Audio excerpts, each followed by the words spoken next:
alive. Hey. It took way longer than I thought it was going to. Oh man, you got me at the start of my OJ rant. Okay, so how could He has to done, let the poison out before we go live. You know this.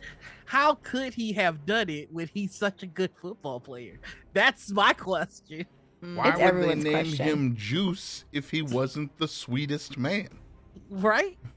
Oh, good night. They would have named him Killer if he was a killer. That's just science. Unless he Uh-huh. juices people. Mm. But the weapons they found at the scene of the crime were a pair of isotoners and a knife, not a juicer, so they don't make no sense. Noir. adding Please tell the people where they can find your Ford Bronco speeding down the highway. Hi, everybody. I'm the Noir Enigma. You can find me all over the internet as the Noir Enigma. That's Twitter, Twitch, YouTube, TikTok, and Instagram. That is until I am sufficiently canceled for hating Watsy. Today I play Virgil, who will also probably be canceled, but he probably deserves it. That's me. I believe I'm next. Hi, hello. I am Osiris Franco. You can find me all over the internet at that handle, doing all sorts of things and stuff. I play Etienne Durand, our reforged paladin. And I work here. And Thought to I say about work that. here. Ash? Hey, that's me. Hi, I'm Ash, or I go by Ash and Rabbit here on Twitch and all over the internet. I play today Yvain Nui, a tribune and a druid person who used to have a familiar bird thing, who's now it's a whole thing. It's a whole thing. You should go watch the previous episodes to know what I'm talking about. Anyway. Nice save. Thanks so much. Good plug. Josh? Yeah, hi, I'm Josh.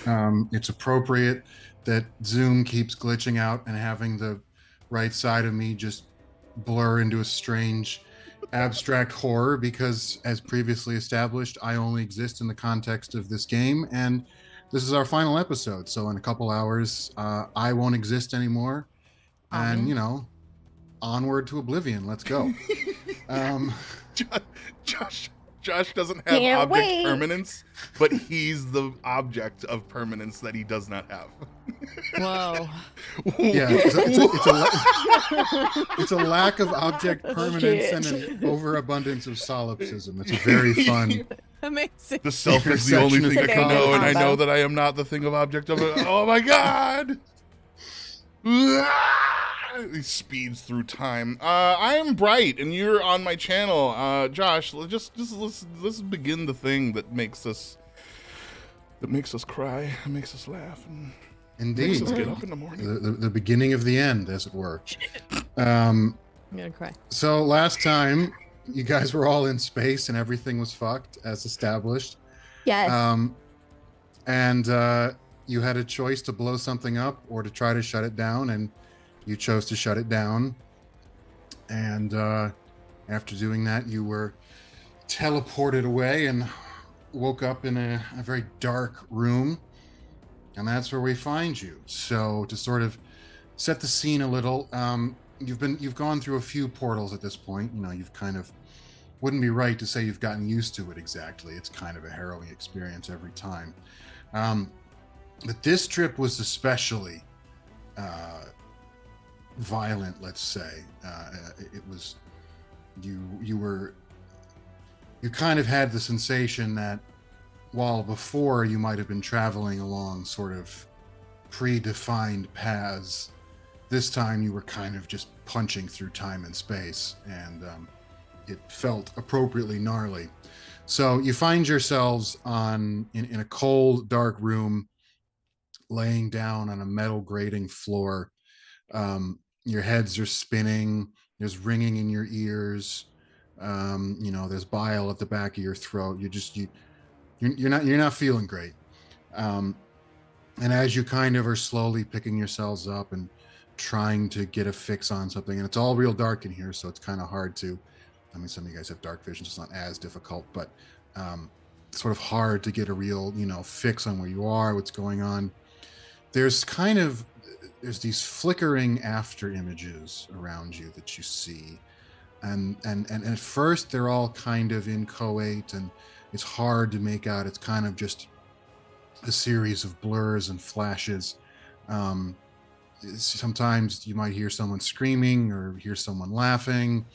You hear snippets of conversation, but you can't understand what's being said. Sometimes you see people walking or standing still or going about work or gathering in some kind of ritual. I mean, it's a wide assortment. It's a cornucopia of things. And as you're sort of, as the world seems to be kind of settling beneath you, and as the sort of residual after effects of your travel are beginning to wear off, these images start to coalesce into a single vision that you all have. And looking to one side of the dark room you're in, as if someone has pulled back a curtain, you see kind of a shimmering, glowing image of Eudaimon, of the city you're from, of the only place you ever knew. And of course, you'd never seen it from the outside until it was only about a week ago, when you first left. And when you saw it then, it was very cold and austere. It was just sort of blank walls, right? I mean, this is a city that has turned itself totally inward, that doesn't want anything to do with the world outside, and the city from the exterior looked the part. This time, when you see Eudaimon, it's entirely different. There's the outer walls have all sorts of apartments built into them and balconies, and there's banners hung down, and there's people walking around. And you notice even that along the base of the walls, there's all sorts of buildings and structures and paths. And looking further, you see rolling hills with shepherds and flocks of animals. And it's just an entirely different city than the one that you've ever known. And as you're looking at that image, it pulls at you. It kind of puts a little spark of warmth in the center of all of your chests. But it doesn't last very long. After maybe a minute, the image fades away, and you're left with a sort of strange, cold emptiness in the center of your chests, except for Virgil, whose cold emptiness is swiftly filled by a warm breeze against your cheeks and a voice in your head that says, "Thus as it was, so shall it be again." And then in the dark, Keening, sort of groaning, says, "Well, welcome home." And you hear her kind of step towards the control panel in the center of the room, and she hits something, and suddenly a bunch of lights flash alive on the ceiling.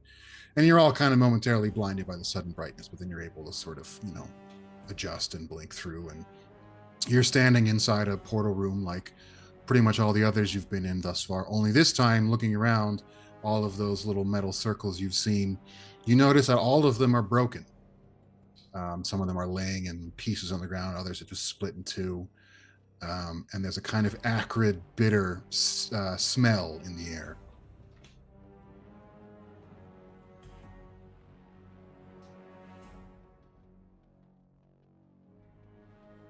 Does anyone else smell that acrid bit of smell in the air? I think I all smell it. Yes, I do. Weird, odd, that one. Confusing, rather. It smells familiar. Almost like almost like I don't know why it reminds me of back home. Because Maybe it smells awful. Did any of you see the things, the images? Aye. Yeah, it's completely different. That seems to get seems to draw Keening's attention, and she kind of she's at the console. She's moved over towards one of the broken portals, and she was examining it. Now she kind of leans against it and looks over at the rest of you guys. Leaning over the what now? Leaning against one of the broken portals. The city So- in another time, maybe. As it was before, probably. Probably. So much life. It's really disappointing that there's not anymore. It's to be expected. With the loss of the Archon, that is.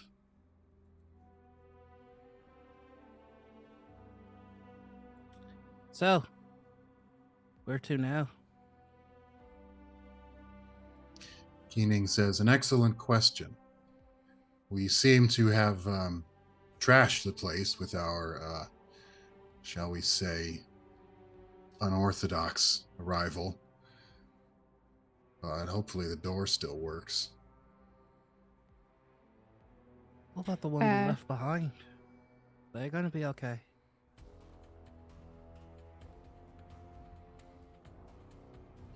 Keening looks at you and says, "She's trapped inside of that place full of all those horrors. No, she's not dead yet. I'm sure she'll be dead soon."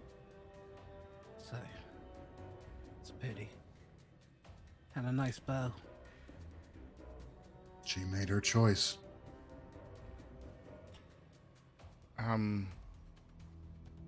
Sorry, does this mean we failed? We don't seem to be capable of steering the ship anymore. If we're not on the same ship, same place, same planet? Well, I never thought you'd be able to steer the thing, but we did succeed in putting it into lockdown. Nothing can portal off unless they have a command stone. She holds up, she kind of gestures to the stone she took from Xeno's sarcophagus. There aren't many of these around. How do we know there's not one in another sarcophagus? I suppose there could be. But That place wasn't in the garden, correct? correct, that was Honora. So nothing can port out. Can we port back in? I don't know why you'd want to. I'm Couldn't just couldn't spitballing. from this location. These portals have all been, well, we didn't exactly have a proper exit, so I improvised and sort of forced our way. Sure. So then what do we do? Do we shoot it out of the sky? Do we...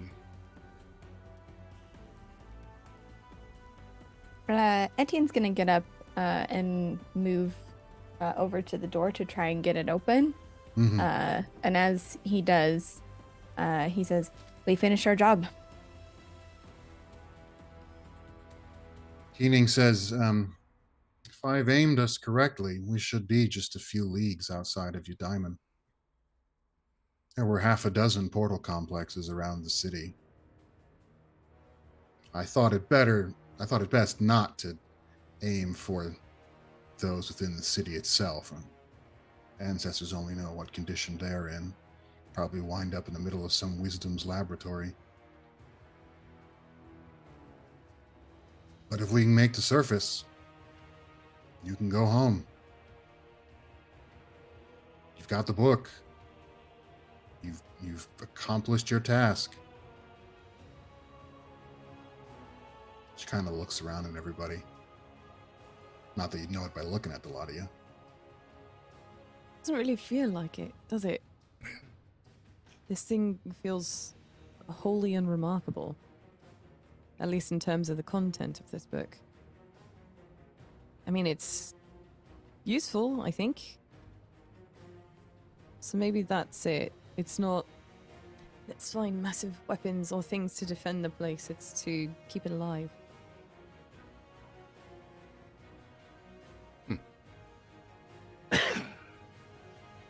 Well, as long as we don't run into the other Beckoners, I think that we'll be just fine. As I don't have a sword of the Archon to deliver them, Right. or at least not one that would willingly go, though I don't know that you still count as one. Well, in point of fact, that was never my title. All right, I forgot. Can I take a look Um, at the book again? Just to flip through it and see if there's anything like extremely useful about it. As I understand it, it's a manual for water purification. Mm-hmm. Yeah, so it's written in Drax, which you can speak and read now. Mhm. And so you can read it, but it's kind of like if I handed you, a book on water reclamation in English, you could read it, but you wouldn't necessarily understand, significant. I mean, it's a technical manual, right? It's Yeah. describing various processes and methods for purifying water.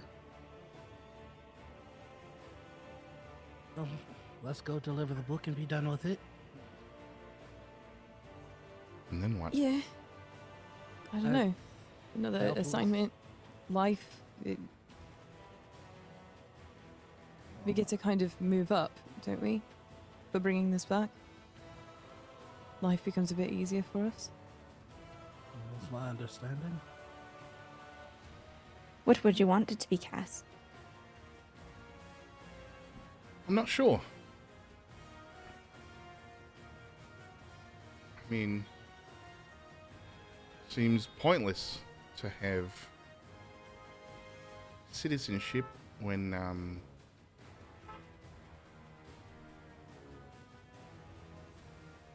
Chris, knock when off that sound.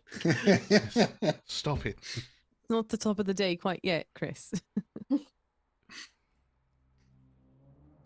Seems pointless to have citizenship when we know there's whole worlds out there with more people. Different ways, not just here.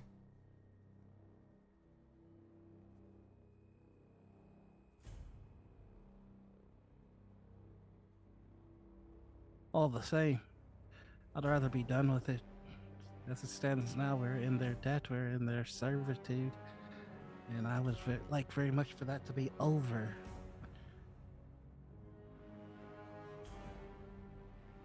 I think all of us in our own way has found a higher calling, something far more important to be doing. And for that, I feel it might be better for us to do it on our own. Not that I don't enjoy all of your company, but I'd rather, well,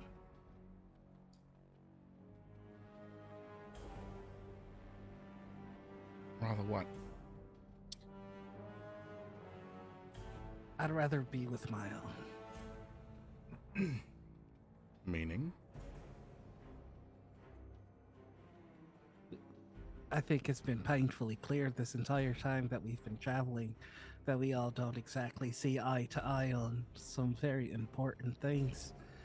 And for the job that we have, we've been able to tolerate each other all the way up into our success. I don't see the point in delaying that success any longer. I know that there are some present who find my presence here to be as grating as I find theirs, so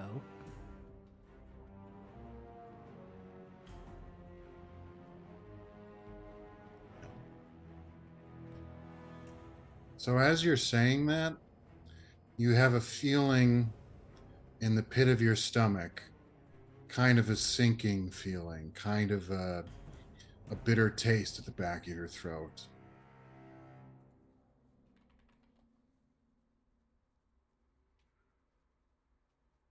or we could stick together longer, I suppose.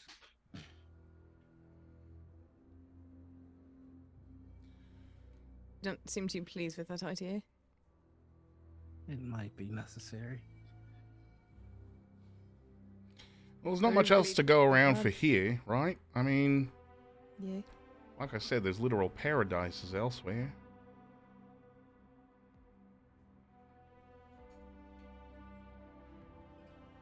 So what? We do this job. We drop off this book that's supposed to help the only place that we've ever known, and then just leave for better circumstances. Hi, thank you very much for the citizenship. Goodbye. I mean, After we kill the Wiseman. I don't think that's the only option. Come on. What about telling them? There's better options. There's other places. I mean, I feel like we'll do some sort of debriefing with them, right? We'll have some sort of opportunity to let them know what we've seen, what we've done. Do we want to? That's a good question. Actually, How many lances do you know of?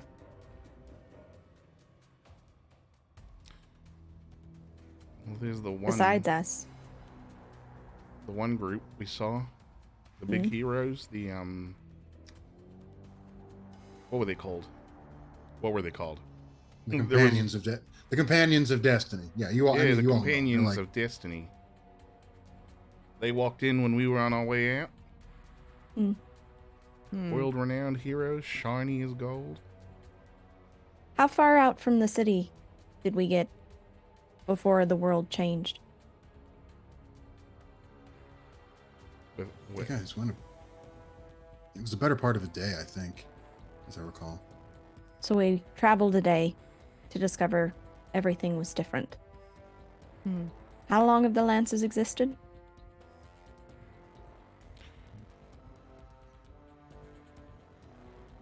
And you since I think was none a of them child. came back, told the wisdoms, hey, there's people out there, entire cities, mystery creatures, bright lights that decimate an entire mile. You think not one of them has seen what we've seen? Maybe it slipped their mind. We go back and we turn this in. We go back understanding that we might not walk out remembering. Or tied down with some kind of arrangement. Killing the Wiseman doesn't sound so bad now, does it? Are you sure you can even do that? Well, Keenan I'm says. sure you might be able to. Am I tracking right, Keening? I remember the wisdoms having some threatening language towards you before we left. Oh, I'm sure they'd love to have a conversation with me. Can't say I'm terribly inclined to oblige them.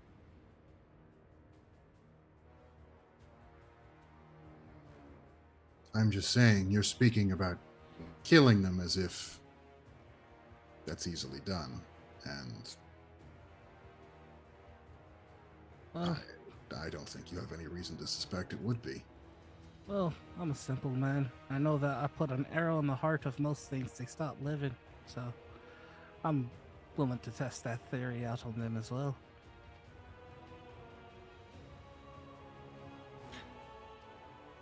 Well, I suppose it's all immaterial if we can't get out of this room. Yeah, I'm by that door. Does it look like I can pry it open or... So it looks, the door is very flush with the frame. Everything's made of metal. You don't see any handle. You don't see any control panels or anything. It just, like, you can tell that it's a separate piece of metal from the rest of the wall, but you don't see any way to release it or force it out of where it is, or if there's any, even just a, open button. You don't see Can anything I- like that. Can I attempt a perception check or an investigation to see if I might be able to devise a way out of here? Sure. All right, I'm gonna go with perception because that's higher. um. Oh, okay. That'll be 28. Damn. 18, Um, and my perception is 10. Yeah, that's pretty good. So, what you see is that, well, first of all, you notice that there are signs of damage all around this place. It's not just that the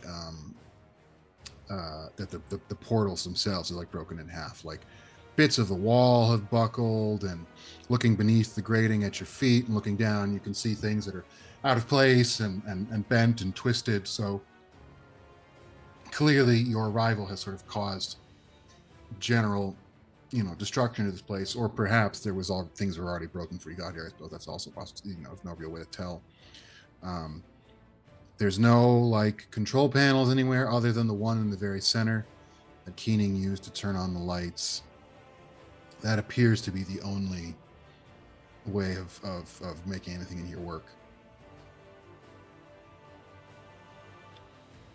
Just gonna share everything that I'm kind of seeing as I'm doing my archer look around to notice any small details. All right. Snuck into a lot of places, snuck out of even more. I'm sure this shouldn't be too difficult. Let's see. He's just putting his hands all over the walls, just kind of trying to find something that gives. Mm-hmm. Yeah, so as you're going around, it is like, it's just like solid metal, completely. You get the impression that this room is basically like the beginning of the construction was they made like a solid like egg shape of metal, and then everything else is built inside.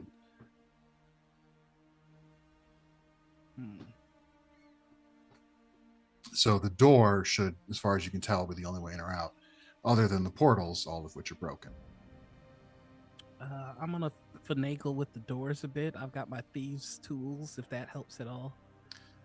Yeah, so the door is set into its frame, and like I said, there's some differentiation between the two, but they're incredibly flush together. You can't even get like your picks and hooks in between the two of them. What, can we tell what kind of metal this is made of? It's a kind of metal that you've seen before in these sorts of facilities. It's dark and black and smooth. You don't know what it is otherwise. Okay. But then again, none of you are, metallurgists. I'm going to pull out my Ebon mirror and just go, Skytia, if you have any ideas, if I am to do your will, I will need to leave this place.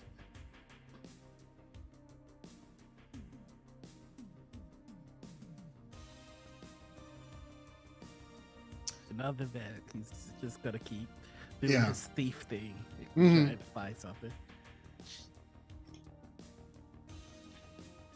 I'll have Justin claw at the wall. You mean like? Oh yeah, No. Freaking Griffin. Oh, That's right. Chris. Yes. Yeah. I remember. Yeah. Is there any way for me to get Chris full size again? You don't know of any way. I mean, I guess you could try. I don't know what you try exactly, but I'm just gonna, because I believe it was Keening that shrunk him, right? no, it was one of the people you encountered along the way. All right. I'm just gonna, Keening, can you do anything about Chris's size? If he is the way he's meant to be, he should be able to punch a hole in the wall and get us out. I'm afraid I don't know those commands.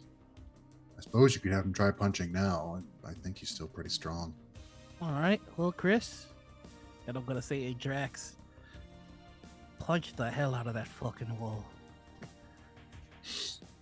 Chris goes up to the door, kind of stands before it for a second, takes a few steps back, pulls back, runs forward, punches the door as hard as he can, and there is a very, very loud reverberation as sort of the entire facility is like shaking, and it puts this an uncomfortable ringing in all of your ears. And looking up close, it does appear that he has managed to slightly buckle and slightly push part of the door. I'm going to rip a little bit of my sleeve off, put it in my ear, and give him the command, keep going. All right, so Chris just starts wailing on the damn thing, which again, it's just producing an awful cacophonous racket. I'm okay. And punch by punch, bit by bit, he manages to force the door out of alignment until finally, with one last punch, the door just kind of crumples and falls forward into a dark hallway beyond. That's my boy. I am going to take an arrow out, cast light on the arrowhead, and shoot it down the hallway so we have some illumination. Okay. The arrow goes about 15 feet and then hits a wall. As the path curves, takes a right turn to the right, and starts going up some stairs. You're all welcome. I'm gonna go down the hallway with Chris. What's everybody else doing? God bless you, Virgil. Jesus fucking Christ.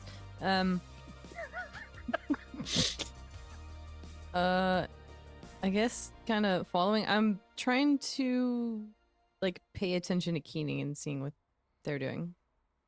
Yeah, so she has been, and you certainly have the better sense of her, inner self compared to everybody else. Although some of the cues you're used to looking for aren't there anymore now that she is no longer a bird. Mm-hmm.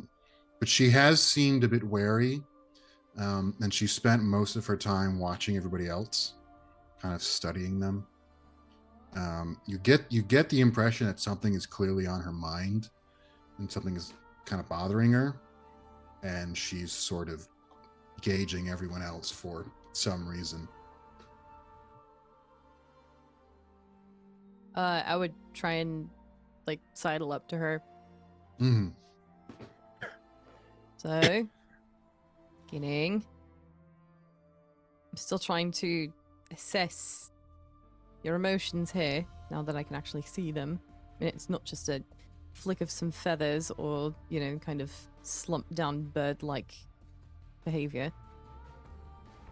She glances over and says, "Well, that makes two of us. To be honest, I was starting to get used to feathers." I'd like feathers one day. Can't quite do that yet, but maybe I You'll can get- get some tips from you eventually. You just flap and they go. Piece of Seems easy cake. enough.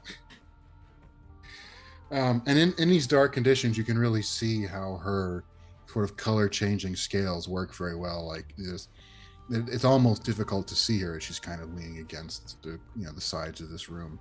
Mhm. And also it's a little awkward because you've spent so much time with her being a bird, and now she's considerably taller than you. Yeah. She's sort of looming whether she means to or not. I'm really used to seeing you right here, or kind of like my hand or something, so looking up is like craning my neck and it's starting to hurt. Can you just pretend like you're tiny and just sit on my shoulder? That would hurt. Never mind, don't do that. With a chuckle, she kind of squats down and just kind of gets low and says, "Is this any better?" I mean, it helps to be eye to eye. It's just a bit. Anyway, I just wanted to see what's on your mind, how you're doing throughout all this. I would imagine the change back to this is difficult and welcome, but confusing, and everything that we're doing is still very fuzzy. If that makes sense. It We does. had a job and we're very near to completing it, and it doesn't feel right for some reason. A lot of reasons. Yeah, you're uncertain about the people you've been taking orders for. Believe me when I say I know what that's like. What are you thinking, though? Well, I'm thinking.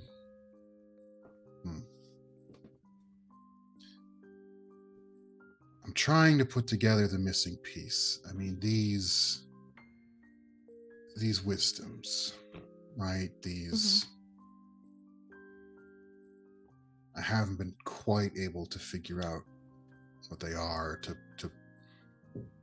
put a finger on it. I mean, I've known all sorts of people of. I'm not surprised that people of great magical power who've been transformed by it. That's a familiar archetype by this point, but Mm-hmm.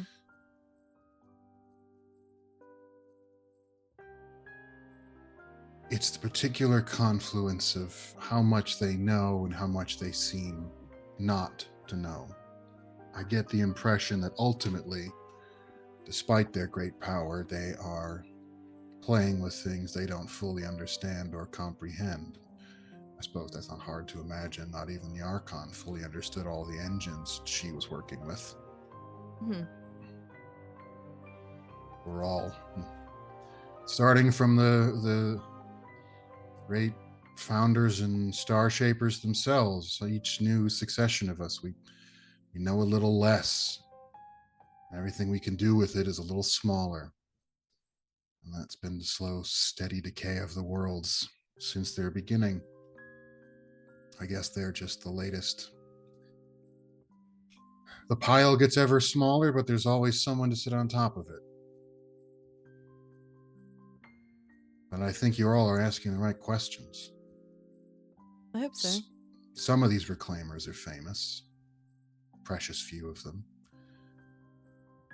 But most of them you've never heard of, and everything everyone ever told you was that many of them never came back. And certainly the world outside is perilous, but I can't help wondering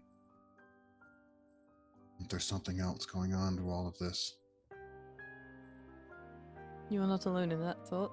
I feel like we're all kind of around that same sort of thought pattern.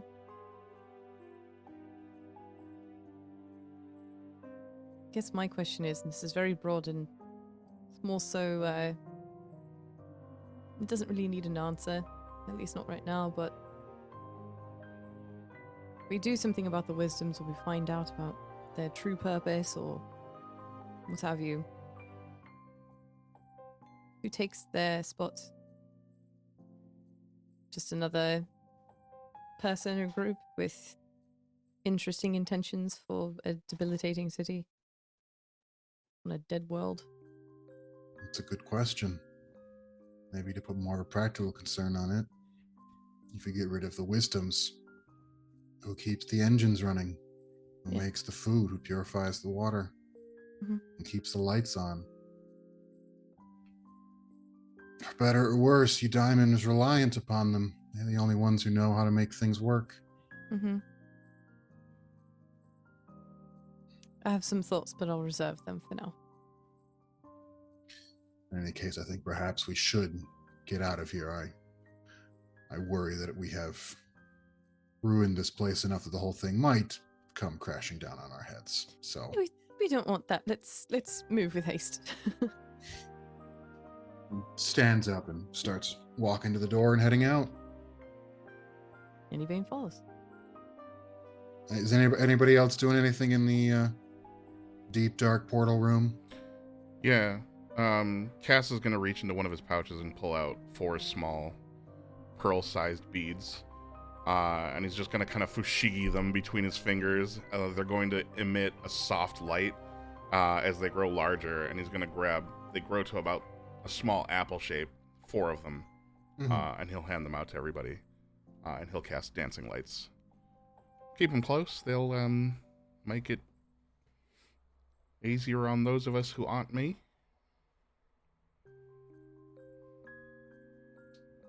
No, this is helpful. Okay, so the way out is basically just a winding staircase. It proves in the end to be less of a climb than you might have expected. And Virgil is the one who gets there first, and you come to basically just like a metal trap door above you. It's just like a metal handle on the back and then a ladder. It looks like you climb up and could just push it open.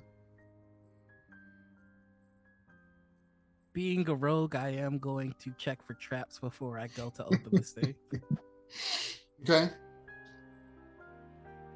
I think that's investigation. Yeah, should be. Works. So, let's go ahead and that is a 16. 16. You do not see any sort of traps or anything else. You don't even see a lock. All right, then up we go. Give me an athletics check. All right, I'm not good at that. No way I could argue for acrobatics. No. That's just gonna be a naked 14. A naked 14. Okay, you know, it there's surprising amount of weight behind it, but you manage to brace yourself up against the ladder and push, and then you have to kind of push, and then you kind of knock the whole thing over, and there's kind of a shower of dirt that falls down, and light comes through, and there's bits of grass leaning over. But then the door opens and light's coming through, and you're able to quickly climb up, and you are just standing in the middle of a little copse of trees on the rise of a pleasant hill, green grass underfoot, blue sky overhead, clouds rolling by, there's a pleasant wind, the sun is low and bright, and turning a bit, there is your diamond, big and bright and beautiful, white walls shimmering in the morning glow. Home sweet home. Let's get this fucking shell. All right, I'm just gonna yell down. Real quick, in the back of your head, the voice says, "Wear their treachery. Do not give them the book."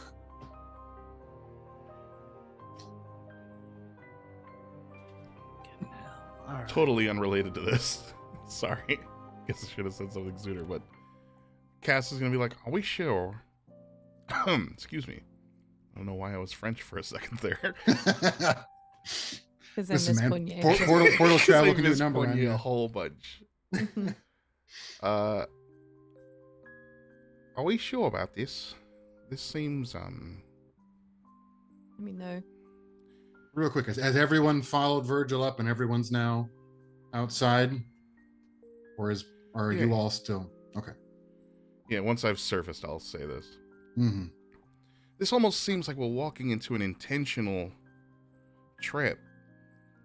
Like Etienne said, we might have our entire memories reduced to ash. I should note, Justin has some difficulty getting through the passageway. It clearly wasn't built with creatures his size in mind, but he's able to sort of grab and wiggle his way through and force his I was way gonna out. say Chris is more than willing to help Justin. Yeah, so Chris starts pulling back and digging through the earth and like ripping things apart. Yeah, and then eventually Justin gets out and kind of lets loose a big shriek of excitement. However, I mean the bird, that's the bird half, Yeah. I got you. Christ. To it, Cass says, Virgil's going to say, can I see that book? Yeah, sure, it's not particularly interesting. Here you are. Okay. He's just gotta kind of turn his back and take a look at the book. And I would like to try something here. Famous last words. I would like to make a sleight of hand check. Okay. I am casting Major Image Mm-hmm. to make a copy of the book, Oh Mm-hmm. no. and I would like to hand the group the illusion back. Okay. So everybody can make a perception check. Mm-hmm. Cool. Virgil will make sleight of hands. Okie dokie. Dirty 20. An 18 for me. 27. 28. Oh my god. Yes. Of course. I love that Of it was you course. too. Yeah. Yeah, it's so poetic. Ah, Say, poor little Chris only got a 20. He's got a pretty good perception. I'm gonna hand back the book, and I will kind of give Cass a look like, Because you don't necessarily notice him notice you, right? right. So Honestly, he would have done that. There's a either moment. way. So, like, with my back Yeah. turned to the other two, as he takes the book back from Virgil, like, he'll look at it and go,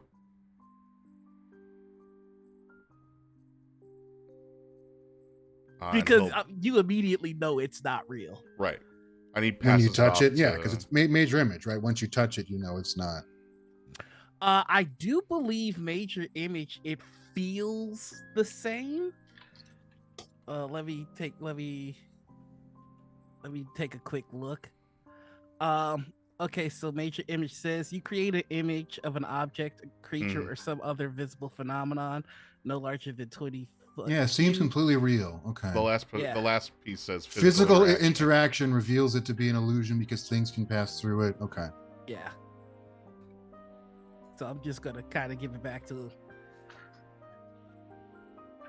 I agree with you. I think that we are walking into a trap. And I think that the last thing that we want to do is to give them what they want easily.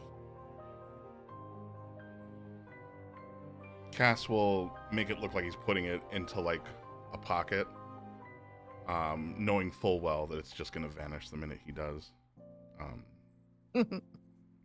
And he'll turn Everyone back, else is none the wiser. turn back to the other two and just kind of straighten out his jacket. And right. Well, I guess if we're in agreement that this is the right way to do things, I won't fight. All right. Well, let's go. Well, walk into hold the on, trap. hold on. That what's the right way to go about things? Oh, heading into our deaths, into the city of Diana. Oh, great. Let's. Not maybe the literal deaths of, like, blood and gore, but, you know, the existential death of when our memories are wiped and the people we are today cease to exist and we become the people we were before these experiences. Is there anything that we can do to safeguard against that, or at least provide some sort of breadcrumb trail so that we can recover our memories? In the event that this happens, I don't think that there's a guarantee that this would, but This is just in an case. assumption. It's Right. possible that we don't. They just kill us or turn us into scryers, like what we saw before. that would be the worst. Don't want that. What if, The what if answer not is all of we us went in? do mean. Well, as grim as it is, we've mentioned that the survivability of every member of this lance might not make it. I've got Would- another plan, but you might not like it. What if there was a way for me to mentally manipulate you before they do, in such a way that if they do manipulate us, it'll activate what I do and we remember, or at least seek out answers. How the hell would you do that?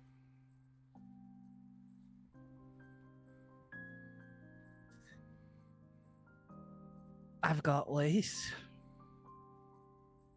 Fun. You could be a bit more descriptive than the chaotic and very vague ways. Do you trust me? No, if I'm Smart. honest. Smart. Will you trust me for the next 5 seconds? That's all I ask. Yes. I can grant you that. And I ask you, don't resist me. Would you do that? Yes. Then it's very simple. Once I snap my fingers, I want you to clap. And I cast a gesture. Fuck. I Gonna hated that. snap That his was snaps his fingers again.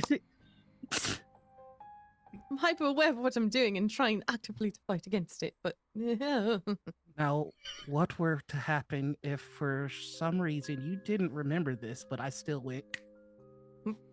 stop it! The command still stays, regardless of whether you remember it or not, and it stays for the next 8 hours. If they took away your ability to remember me doing this, the command still technically stands. The magic will create in you an impulse to do it. You won't know why. Interesting. Okay. So, if I were to say something along the lines of, the moment you don't remember our journey, seek out this location and we leave a note about everything that we've done. Stands to reason you might actually do it. Maybe. What happens when we return here, though? We find the note. We read it. What if we piggyback my idea? I like it. Let's hear. I stay, you three go. Use your magic to make everyone come back, and I'll be here waiting. And that way, we have more than a piece of paper. Only problem with that is we know that they can track our location. They'll know that you're not dead and that you're waiting there. And if they chase you back here, then they chase you back to the note. Remember the pieces on the map. My body very well may reside here, but they don't see whether I'm alive or dead, do they? I don't know. It's a Could you gamble. gamble? I do like gambling. You do. Never really been good at it. No, I'm terrible. But it's still fun. Sure. I trust you.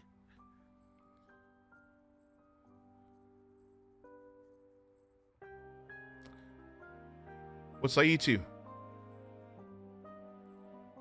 If you forget who you are and you can't come back and I end up staying here forever, the only life I'm gambling with is my own. Low stakes. What do you say? do you And keep think in it's mind in? you have the book though. They'll track you here for that. Mm-hmm. True. I want Yvain to be the one to stay. The rest of us are Does cannon Yvain, do your magics allow you to undo the arcane workings of others? I mean, let's find out. Fucking stop it! I'm going to lose my mind. Not like I haven't already.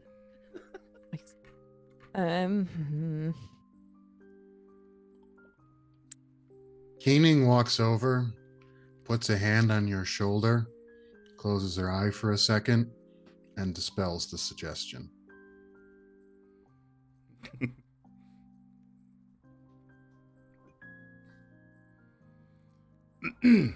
She looks back at everyone and says, all of this is based on a few, let's be charitable and call it outside assumptions.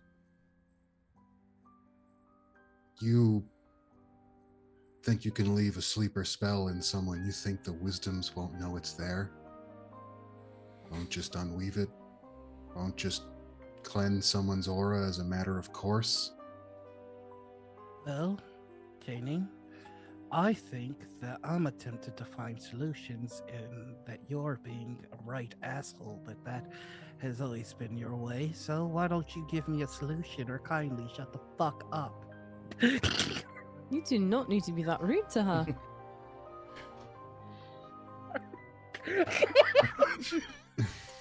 It's nothing to be helpful, Virgil. Keening says, well, if you're asking for a solution to the wisdoms erasing your memories, no, I don't have one, but you also don't have any evidence that they intend to do anything like that to you. Seems to me you have two choices. You can trust the wisdoms well enough to go back to the city and complete your task, or you don't. And if you don't, you can't go back to the city. You have to go somewhere else. And where might we go, Kenny? It's a great question. I mean, Let's say hypothetically the city was closed to you. Something happened and you weren't allowed back in. Where would you want to go? Where would you think to go? to the Beckoners. We're not far from them if I've aimed us right. Aye, but I sincerely doubt that you would want to spend your time with us. And I don't have the sword that I promised them. You think they wouldn't welcome you anyway? I know they'd welcome me. I can't be so sure that I can purchase tolerance of the rest of you. Who's Nice to to say that they remember what that sword looks like anyway? Or I'm know not- what it looks like to begin with? I'm not going to lie to the Beckoners.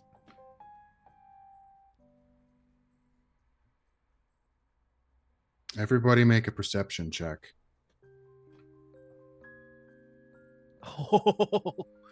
Okie dokie. I got 30? a 15. 26. 23. Okay, so I suppose for the sake of argument, yeah. Okay, keep doing your thing, Keening. As you were. Yes. He's really good at some skills. Not that one. So Yvain and Virgil, you guys notice a short series of flashing lights from the walls of Eudaimon.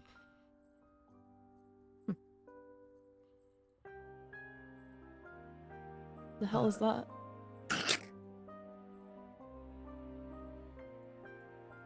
Jinx, Perfect. Thank you. Thank you for that. you owe me an ale. I don't. Clap if you do. Mm-mm.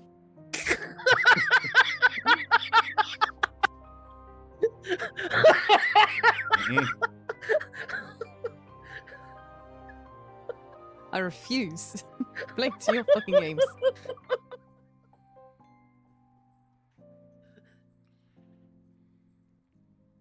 So what the hell was what? Keening asks. Weird lights in the city, like on the walls. What if- If I were to guess, I'd think that we have been spotted. Keening is Uh, looking to the city and studying the walls, and she's not seeing anything. Anybody else who looks, just empty, blank walls as far as you can tell. It was just down there. You can't see that. And when you look now, there's nothing. It has passed. There you go. I swear I saw something there.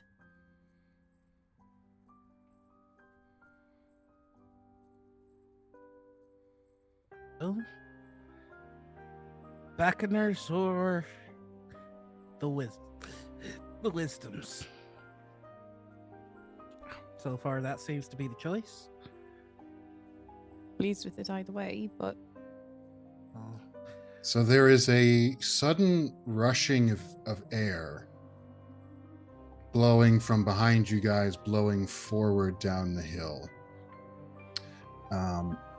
And then at the bottom of the hill, maybe 100 feet away from you guys, in 4 neat flashes of light, 4 figures appear before you, and you would know them anywhere.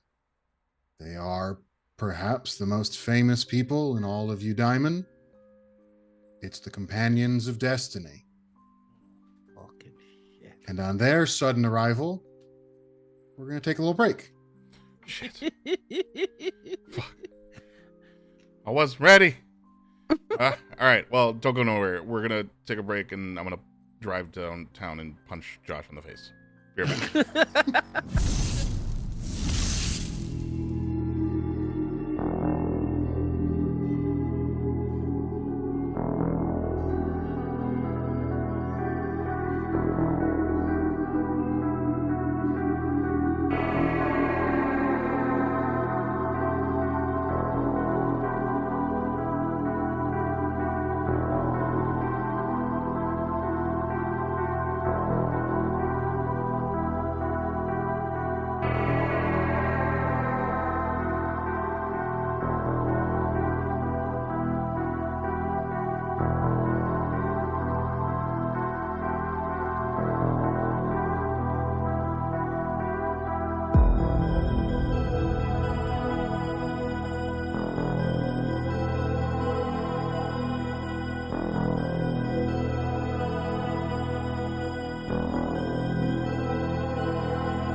we're back. Oh no! I mean, yay! I mean, oh no! Josh, your turn. So, yes. So, from your perch at the top of the hill, you have a great view of what are undoubtedly figures of legend that you've looked up to for a good chunk of your lives. You would recognize them anywhere, as would any of the citizens of, I should say it's not citizens, any of the people of Eudaimon. Citizenship means something special on Eudaimon. They are, of course, Avish Thrice Cursed, an elven sorcerer of many years who is supposed to have trained alongside the wisdoms themselves and takes his titles from the 3 great curses he willfully took upon himself to purchase mighty wisdom and powerful spellcraft. There's Mara the Blessed, a human tribune of the Assembly of the New Dawn, one of the most prosperous and largest assemblies in the whole city.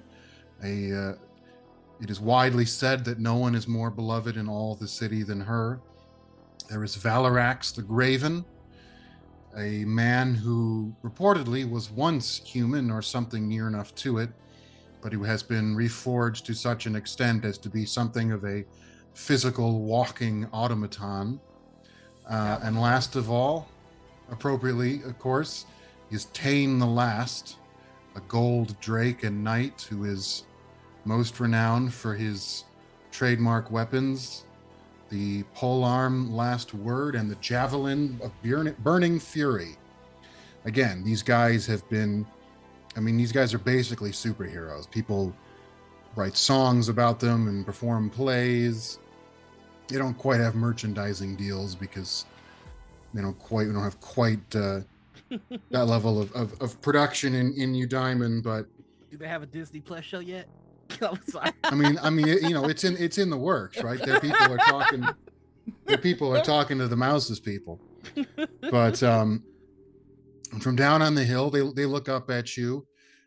Tane's off to one side, stands with his pole arm in one hand, kind of the butt on the ground, just sort of looking ahead, studying the horizon.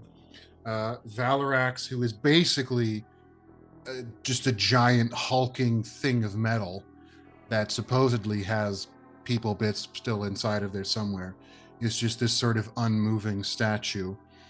Avish is not so much standing on the ground as floating above it, looking up at you. And then Mara, who is wearing her pearl white armor that she is renowned for and her long blue cape, looks up at you all, kind of extends her hands in a sort of benediction and welcome.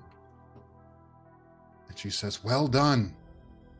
Mighty heroes, you have done it. You return to the city successful, and I am privileged to be the first to welcome you home." And she is smiling beatifically up at you. She's kind of surrounded by this glowing, constant radiance.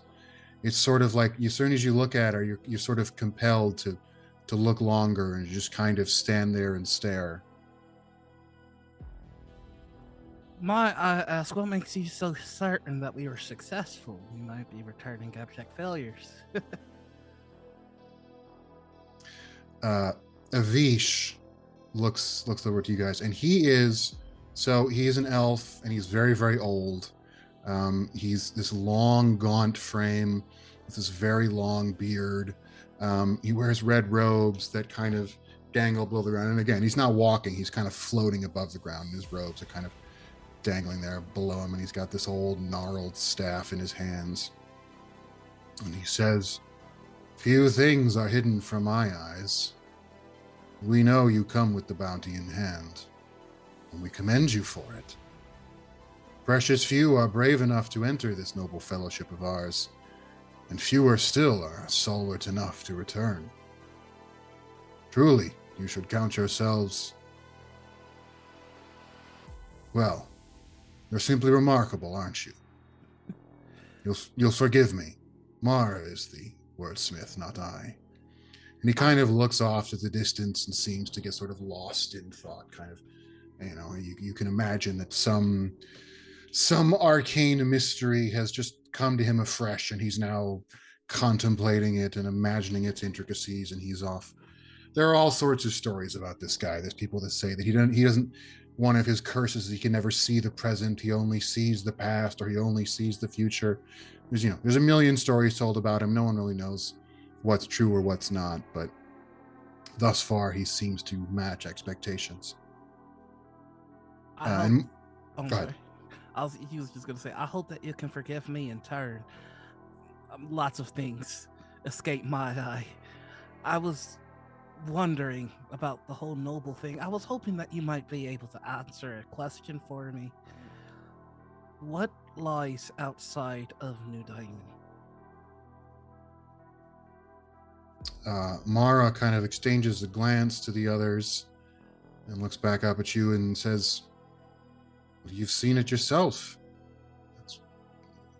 We stand here now beyond the walls. We stand amongst the hinterlands.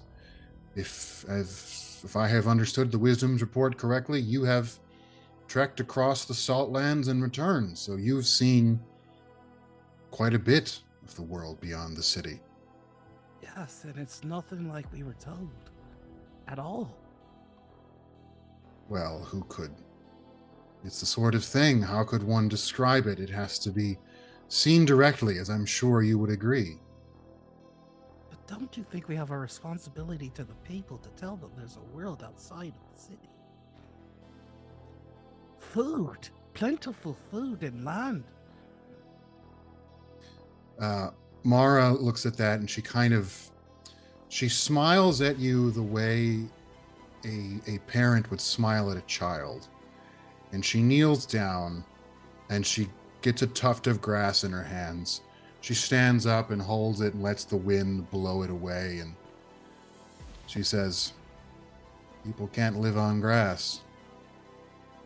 They can't live on animals and meat made from plants. You really think there's anything out here that people need that they don't have in abundance in the city? There's Well, no shortage of food there. there are people out there.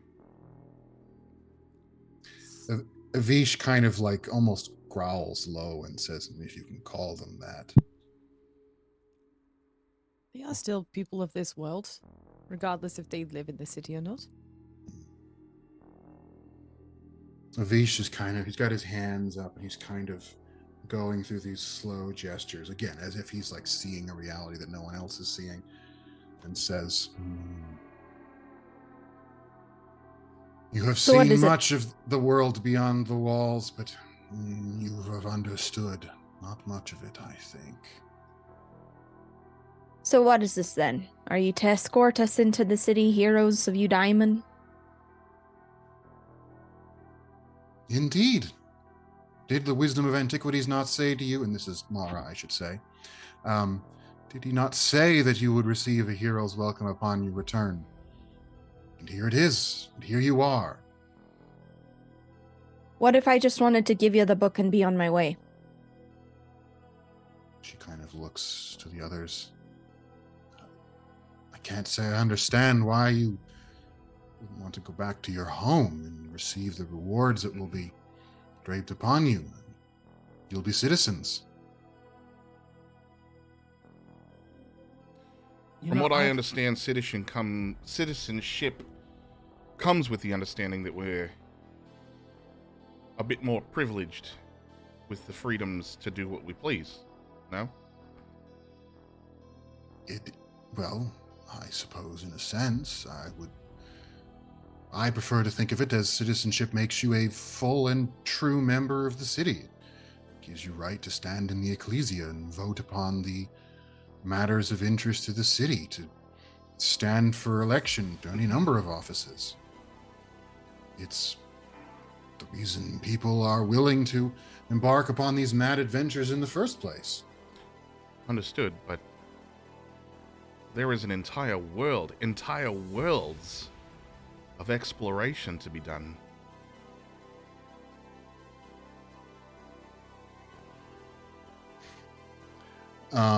From somewhere inside the hulking bulk of Valarax, there is sort of a low rumble and the sound of metal grating on metal, and eventually these sounds form into words saying, "The book." In time. I've got more questions.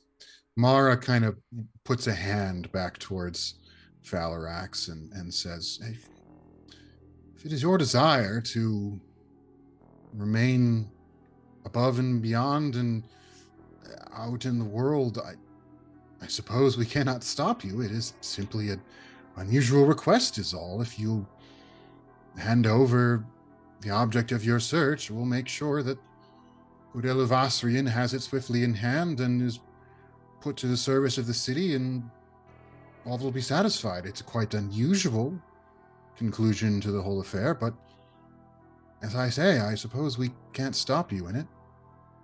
Can I, as I'm listening to Mara, can I want to vibe check. I want to feel like this is very like sweet and like, well, I mean, I guess you can, but I want to like try and ascertain if this is sincere. Like if Mhm. she's actually surprised that we wouldn't want to come into the city, or if this is a bit of a rehearsed number that she's done with many lances before. Sure. You can roll that insight. It's only a I- 13. Might I hop in on that roll as well? Sure. Okay. How's my insight?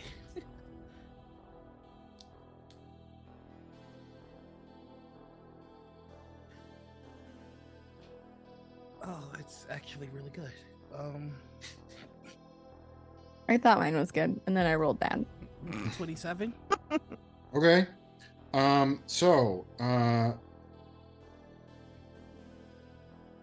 there's a few things here. One, you've never spoken with Mara before. You've never seen her before. So, and it's always a little harder to judge someone's motives and intentions when you don't have sort of baseline to compare to. Mhm. But there's not anything obviously false or deceptive, it seems, in what she's saying. Is as far as you can tell, she seems to be genuine. And then Virgil, you're a little more on edge by it, but partly that's because you always assume that these sorts of people are full of shit. Yeah. Tribunes and so on, that you kind of think of them as suckers. They're all the members of the assembly following them and empowering these people by their belief. That's never kind of, in your mind, it's kind of a false imitation of the true sorts of faith that one could have. But again, it's also not obvious to you that she's lying or deceiving you. She does seem surprised that you don't want to come back to the city. All right. Huh. But in your head, Mhm. the voice comes, and it's so forceful, so percussive. It's as if something is like beating against the inside of your skull with every word. And the voice says, "Do not give them the book." Okay. Might I ask you folks just 2 questions? And then I suppose we begin. So in response to that, Avish kind of rolls his eyes and just continues doing whatever it is he's doing. Valerax shifts one, just kind of takes its half step forward, which is this big, forceful, heavy stomp, and Tane just kind of lowers his whole arm to his side and kind of just stares down the lot of you. And Mara gives a nod and says, "We'll answer whatever questions you have if it's within our power." Why'd you become reclaimers? Why? Mara says, "Well, I suppose we'd all have our own answers. We all did it for different reasons. I believe speak for my companions. Vish wanted to discover mysteries of the old magics of the world before the fall. Valarax, well, truth be told, Valarax never says much about anything. He's just always there when we need him. Tane, well, Tane took an oath, and the fulfillment was his long service to the city. As for me, I was a tribune first, devoted my life to the service of Eudaimon and her people. And this was a way for me to do that. I can do more good outside the city than I could with a lifetime stuck inside the walls. And so out I've gone, reclamations I've made, and it has become my life. The reason I joined is because I was starving. I had to steal to scrape by because the city had nothing for me or people like me. The second question that I have to ask is, can any of you fly?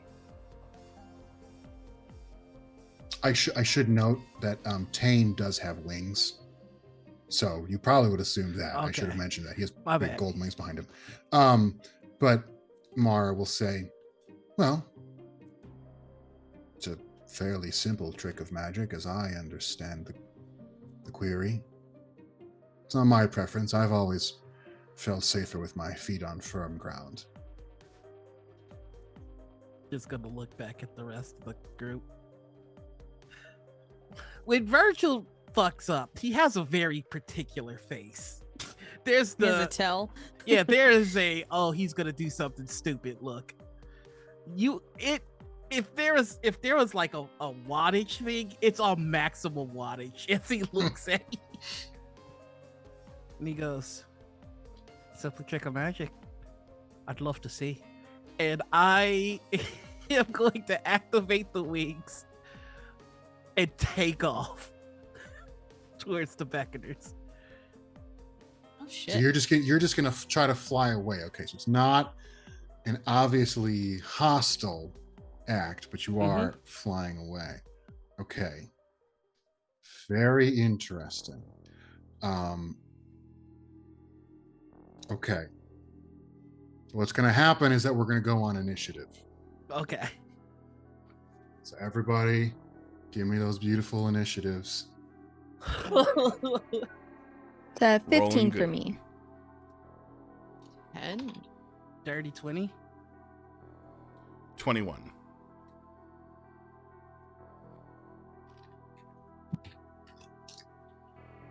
Okay, that's not how you spell the vein, but it really matters. Okay. It matters to me.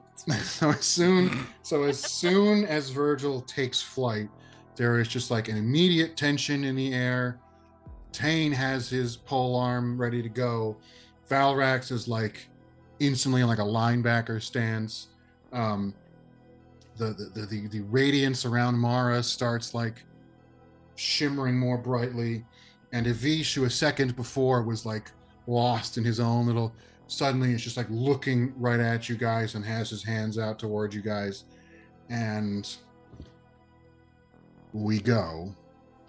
And first up in the initiative is Avish, because he rolled real good. So he casts a spell, and Virgil has to make a wisdom save. Okie dokie. Oh boy, here we go. That is a 22. 22. That's a I 19. swear, plus Hold you, three. on. yeah, you have not rolled anything bad this entire campaign. I listen. I don't know what the fuck is going on. I usually roll like shit. Oh, actually, here I can do this. Dice cam. You're good. It's fine. If this is a Okay. frighten or charm effect, It is not. It is not. Okay, well, in any case, any future ones that are occurring, Cass is going to start counter charming. So Okay. he'll just start playing his flute. So what happens, Virgil, is Avish just kind of looks at you, and he draws a quick symbol in the air in front of him, and the symbol forms in like red glowing light in front of him, and all of a sudden there is just like a massive crush of force all around you, trying to hold you in place, and it's like all these tendrils reaching inside of you, and you manage to just sort of force your way past them. And Avish, seeing this, a sort of spectral third hand emerges and quickly makes similar gestures, and you have to make another wisdom save. Oh boy, here we go. And actually, mainly because I'm proud of this. Doot. Yeah. That's it. 18. 21. For the record, like, yeah, no one can see shit on that dice cam. No, that's why I bring it up. I know. 18. Okay. Yeah. Okay, so again, it's a similar spell trying I to gotta do a get a better similar camera for the thing, dice cam. but it does fail to prevent you. So you are able to keep going. Thanks. And then Avish is going to step back. He's going to float back 20 feet or so. And he points at Virgil and says, "That one has the book. Get him." That is the end of Avish's turn. And now it is Cass's turn. Again, these guys are about 100 feet down the hill from you. Virgil has started to fly away, but he hasn't gone yet much because he hasn't had a turn yet. And you've seen Avish, twice cast spells. Cass's shoulder scales on his little pauldron that he wears constantly strapped across his chest are gonna start to like tink, tink, tink, tink, tink. They're all just gonna start to like move around as if something's rustling around underneath there. And 8 small butterfly winged creatures are gonna start to like buzz out from underneath them. Each one of these creatures kind of looks like Harvey Fierstein with wings, and like a pair of like leaf-made loincloth shorts, and like a white tank top. And they all carry around little leather pouches, and they just kind of like, and as they fling by, dust is left behind. And Cass will cast Conjure Woodland Beings. 8 pixies will apparate from. Marvelous. Okay.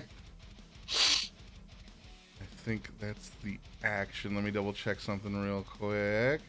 I think they act on your initiative. They right? do. They do. All 8 of Okay. these pieces of shit. Such an asshole party. So these 8 creatures, 2 of them immediately to fly and hover over Etienne's shoulders. The same happens to Yvain. And the remaining 4 kind of hover around me as Virgil is off in Neverland.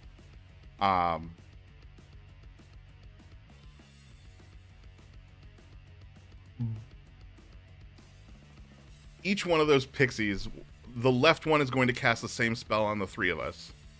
The 3 of us being Me, Yvain, and Etienne. And they will have... Where is it? Is it?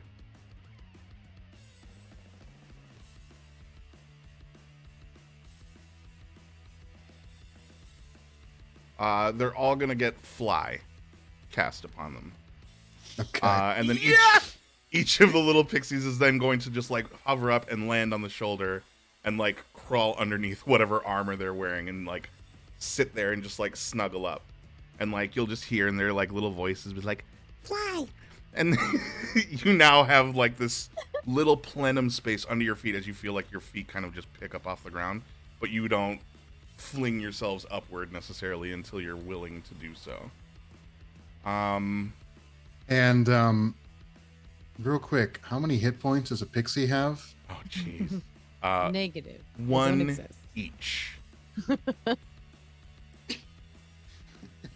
Okay. Yes. Yep. This is gonna be fine.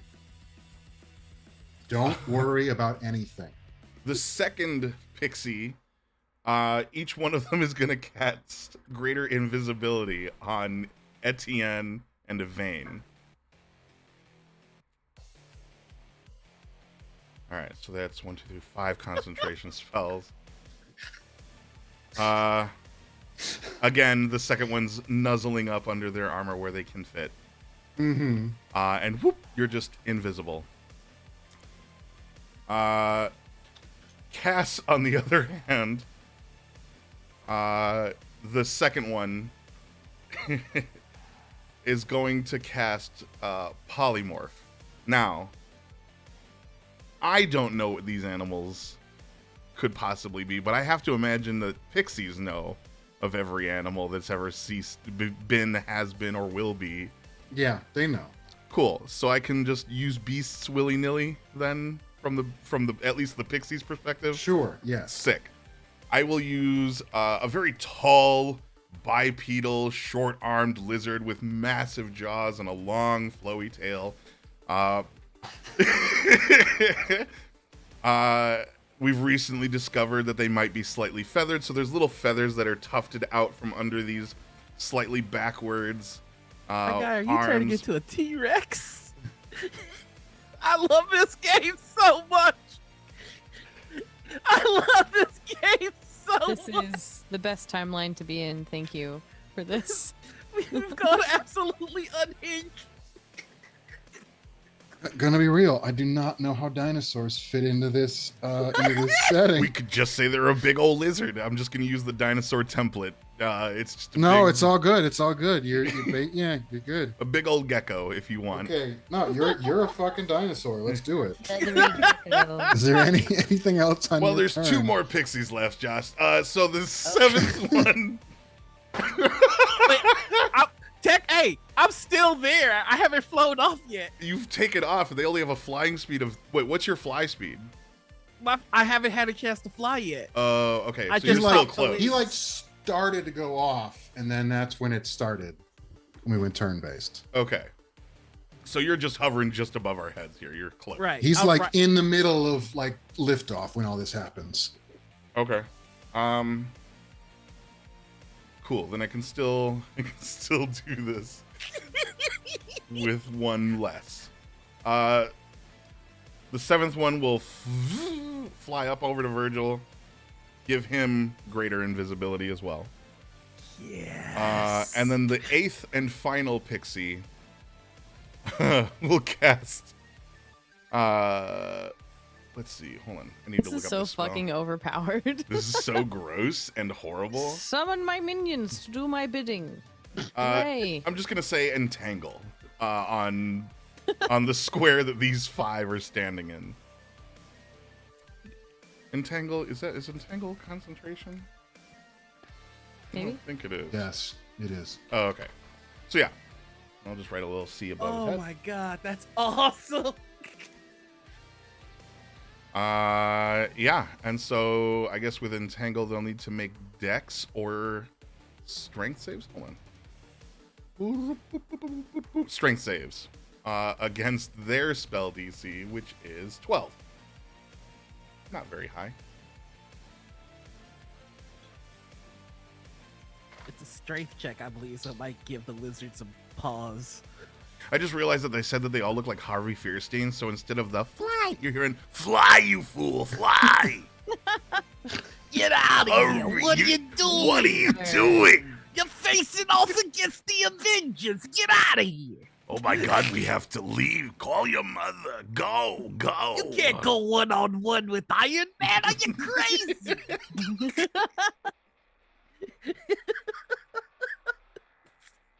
So what does entangle do? So, grasping weeds and vines sprout from the ground in a 20-foot square, starting from a point within range. I'm just going to hit them. And then for the duration of the planets, turn the grounds into difficult terrain. A creature in the area when the cast a spell must succeed a saving throw or be restrained by the entangling plants until the spell ends. It lasts a minute. A creature restrained by the plants can use its action to make a strength check against your spell DC. On a success, it frees itself. Okay. I When love they're that. restrained. Okay, restrained. So Yeah. okay. I So they love can't it. move, but they can still act. I think Restrained means you can't move. Means your speed becomes 0. I can pull that up. It's a condition. Yes. And then any attack rolls against the creature because it's restrained have advantage. Sure. And I think there's one more. A restrained creature's speed becomes 0 and it can't benefit from any bonus to its speed. Attack rolls against the creature have advantage, and the creature's attack rolls have disadvantage. Ooh. The creature has disadvantage on dexterity Dex saving saves. throws. Yeah. Okay. Cool. Okay. So Avish is held. Everybody else is fine. All right. So I have Ceviche entangled. Anything else on your turn? I don't think I could if I tried.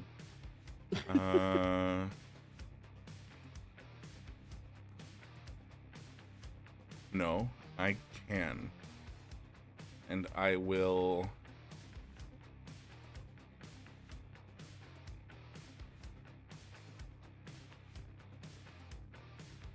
Fuck, I should have done that sooner. Oh well. I will say to Virgil, whatever you're going to do it quick, please. And I give him 1 Bjardic inspiration. A D10 added to your rolls. Am I allowed to say anything back? Well, it's your turn next. Okay. I'm just going to say Backers! And I am going to take my full move action to move 30 feet. I am going to take my action to move another 30. I'm going in the direction of the Beckers. You said we weren't far, so I'm just making my way. And if I recall correctly, the area around there was a foresty area. Yes. Yeah. So if I make it to the tree line, I'm gonna fly low. Into Yeah. No. the No. No. No. It's a ways off. I mean, like Oh, okay. it's nearby and like but you're not like right on the doorstep. I mean, it's like Okay. a couple miles away. Yeah, at least. In that case, I am going to use my cunning action to, as I'm flying stealthy. So I am going to use my cunning action to hide. In the middle of the sky? You're invisible. I'll hide in the clouds. Oh, you are invisible. You couldn't get to the clouds. You... I don't. I went Do to you have any idea how stratosphere. how high clouds 60 feet in the air. No, I'm sorry. My original plan was to move, dash, use cunning action to dash, and then use action surge to dash again. But I'm not gonna do that. Just 120 feet away. Bye. Bye. Well, I mean, I think that's well outside of eyesight at least, because they're a bit of ways, like not Mhm. incredibly far, but they're like. Well, on again, the bottom and of again, the as landscape. noted, you are invisible currently, so Mhm. you could definitely hide. Yeah. Yeah, so I'm going to hide, and because I am invisible, that does give me advantage. That happened. Let me roll a different dice. That was on the ground. It's not going to be necessary, but who knows? That's going to be a total of 29. Okay, that's a pretty good hide. Anything else on your turn? No. Okay. So that brings up Tane, who on his turn brings a hand close to his chest and quite loudly declares, "Master, witness my glorious deeds." And a whole bunch of red light starts glowing around him. And then he zooms very quickly into action. He is moving very fast. And he goes up to... Okay, so not everyone's invisible because you're a dinosaur. Me. Correct. I'm not invisible. Okay. He still has to move through difficult terrain though, so that will slow him down a bit. Right. Well, the ground difficult terrain, and he flies, so he doesn't. Care. Oh, true. So he just. So he knows where everybody was. So he flies to the right spot, and he's going to breathe fire because he is, one of them dragony people. Mhm.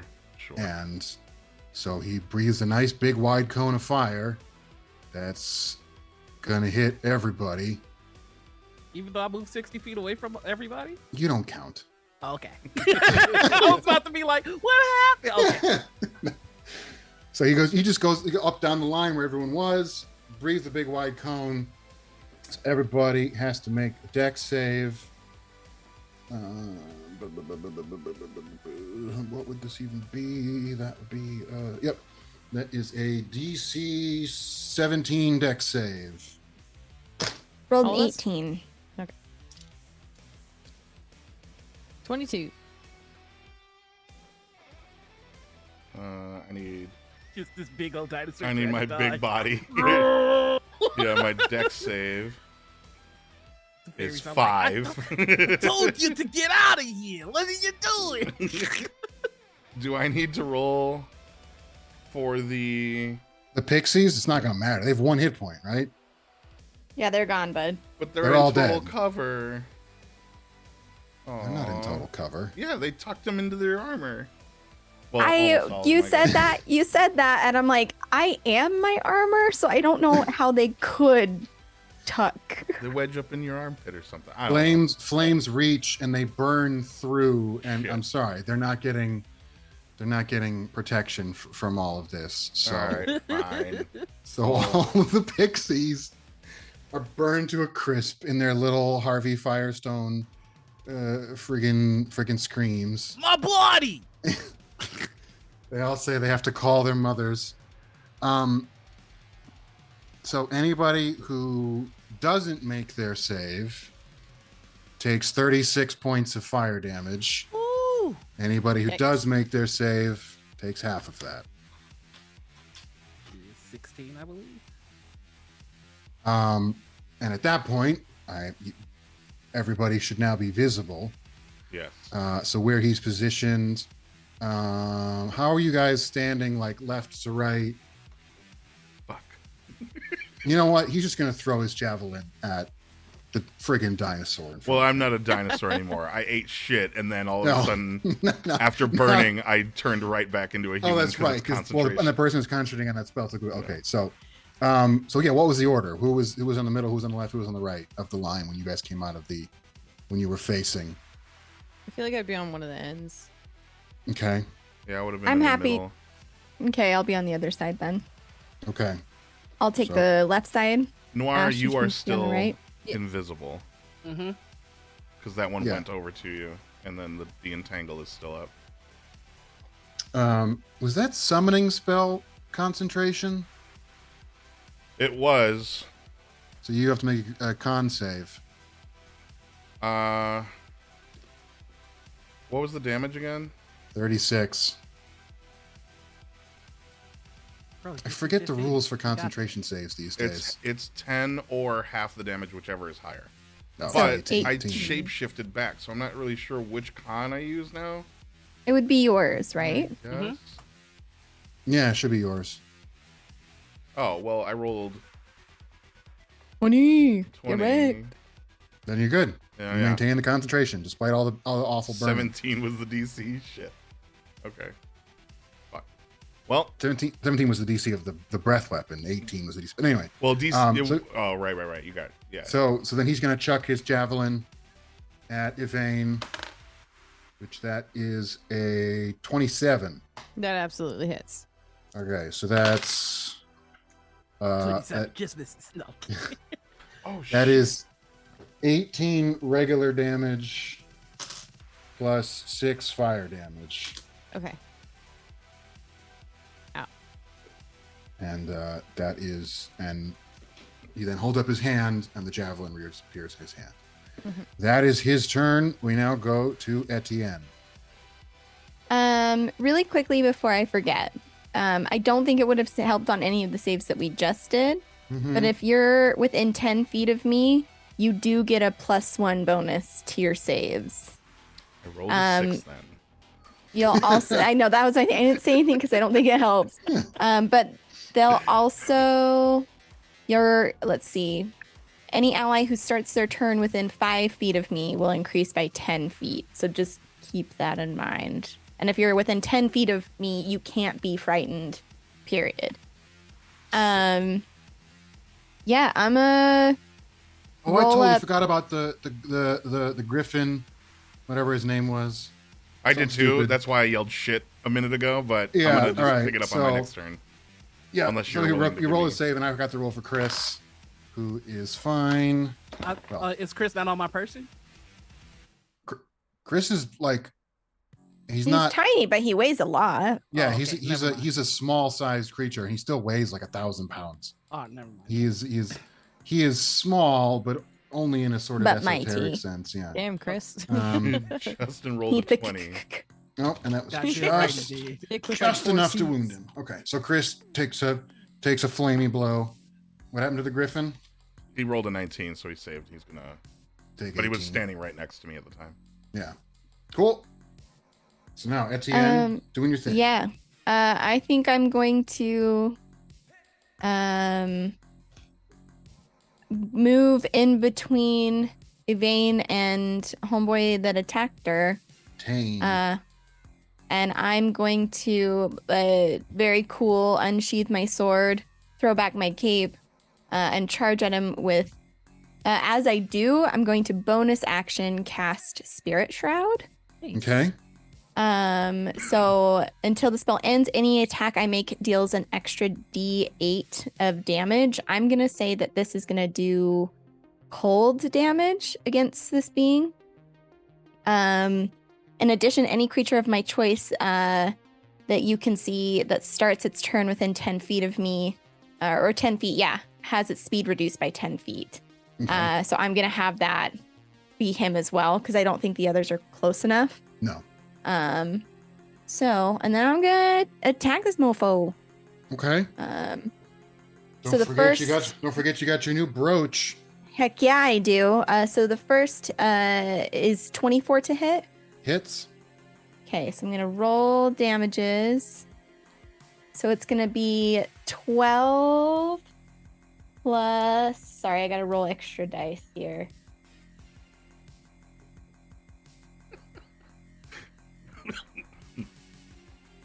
22 damage total, 6 of which is cold. Okay. Doesn't matter. Do you want me to break it out like that at The all? cold doesn't matter. No. He's Okay, immune. cool. He's immune to fire. Okay, cool. So 22 damage on the first hit. I'm gonna go again. I'm gonna re-roll that because that's only a 15, and I'm assuming that does not hit.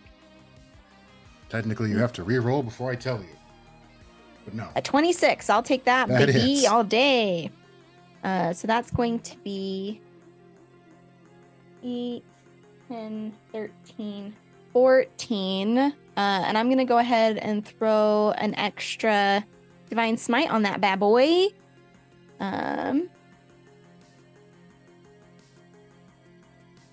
Oh my gosh. So many dice. 23. Some of that is radiant, but 23 damage on the second hit. And the first one was 22. 2. Okay. Cool. Yeah, so you lay into him. You lay into him good. You just give like these big, powerful attacks. I mean, the dude's covered in armor, but you hit him and like you hit him hard enough to like dent it in a couple places, like where you impact. And he's clearly feeling it. Awesome. Winces and pulls back from that. Yeah, and I'm going to yell back to Yvain to run. That's my turn. Okay. After Etienne is Chris. And nobody has told him what to do. However, his bestest friends in the whole world are being attacked. So Chris runs over and goes to start punching Tane. We taught a robot to love. What a game. And Chris is going to take 2 swings and hit once, one of them being a crit. Okay, so that's. Let's actually roll this damage. Let's have some fun with that. Okay, so that's going to be that plus a lot. So that's 5, 10, 16, plus 22. Oh my god. No, plus 12, excuse me. 28. Okay. So he lays a good nice swing into Tane.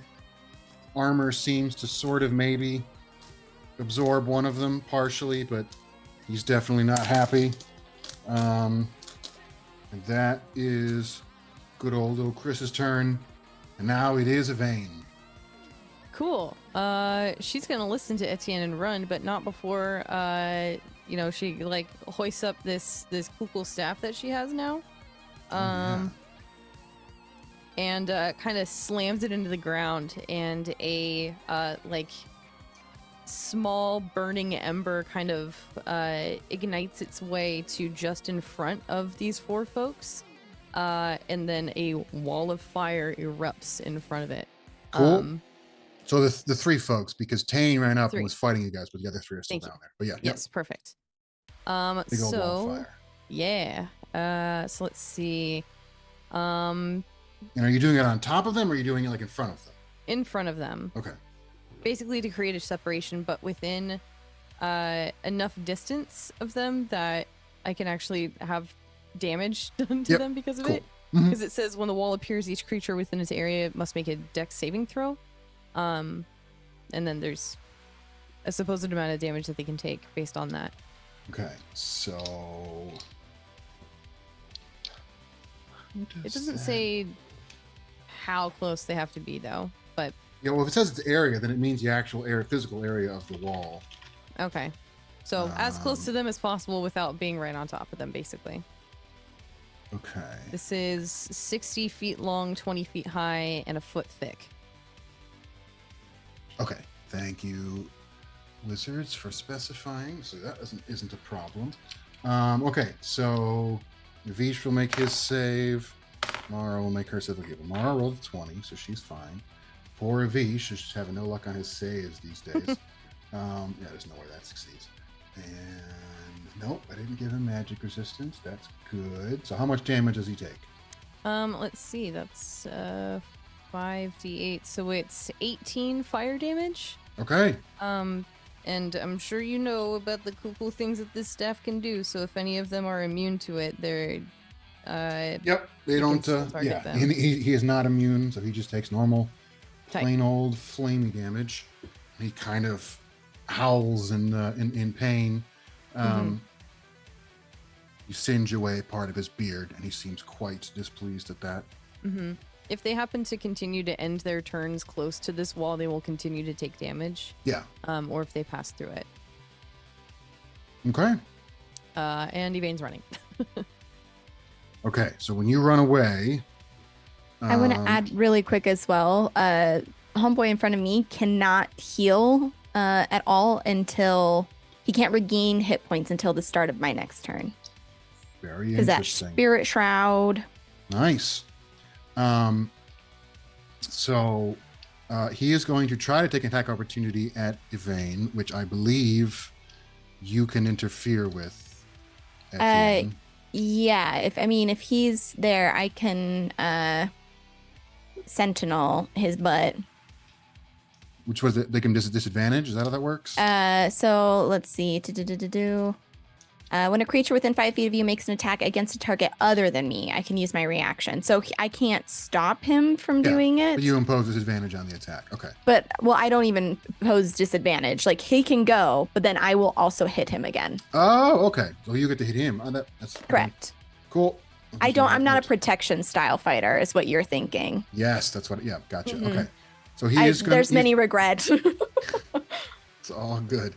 So he is going to swing at Yvain with his weird pole arm. Sarah doesn't use protection.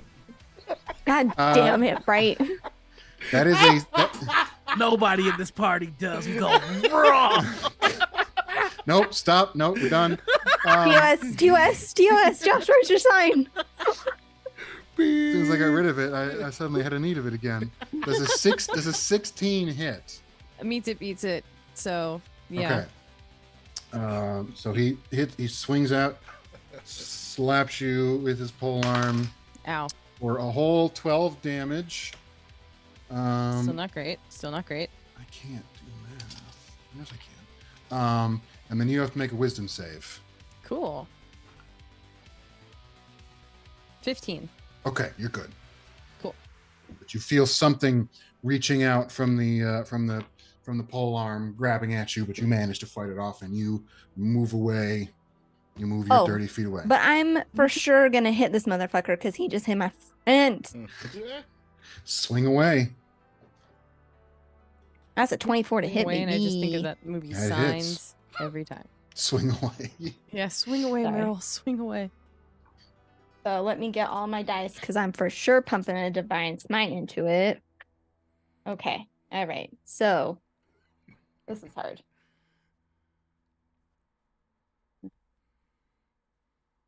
24 24 damage. damage. Mm-hmm. Okay. Again, he does not look pleased with that. He clearly it hit him hard enough that he kind of has to take a step back from it. Okay. Does that See bring ya. us to the end of Yvain's turn? Yeah. Oh God, Keening's here. She has to make a save against the breath attack. You Yeah. forgot about your cool bird drake I person. forgot about my own. Yeah. It happens, buddy. Being a GM It's is my hard. bestie. Why do this to me? I'm gonna Why, lose track of why? all the action economy I'm about to have. We're about to be here for 4 hours solely because Bright is taking 3 turns. Oh, that's right. Okay. 12. All right. So. Okay, yeah. Yeah. No. So she made her save, but she would have. Okay, wait. Yeah, she would have taken a wound from that. Yeah, 12. Good night. 12 turns. 8. Cool. All right. So now it is Keening's turn. And as you might imagine, she is not happy. So she moves up pretty quickly, right on top of Tane. And as she's going, she kind of adopts this stance with her arms beside her, and when she does, there is a tangible rippling in the air, just kind of like fields of force gathering around her. And then she lashes out, punches his ass 3 times, and each blow connects with like an audible clap of thunder as she's doing it. Hell yeah! Literally clapped his cheek. All 3. Shut up. God damn it. All 3 of those hit. So that's this. Do.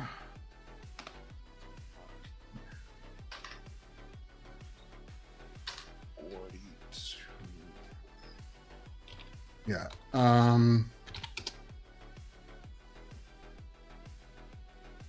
Wow.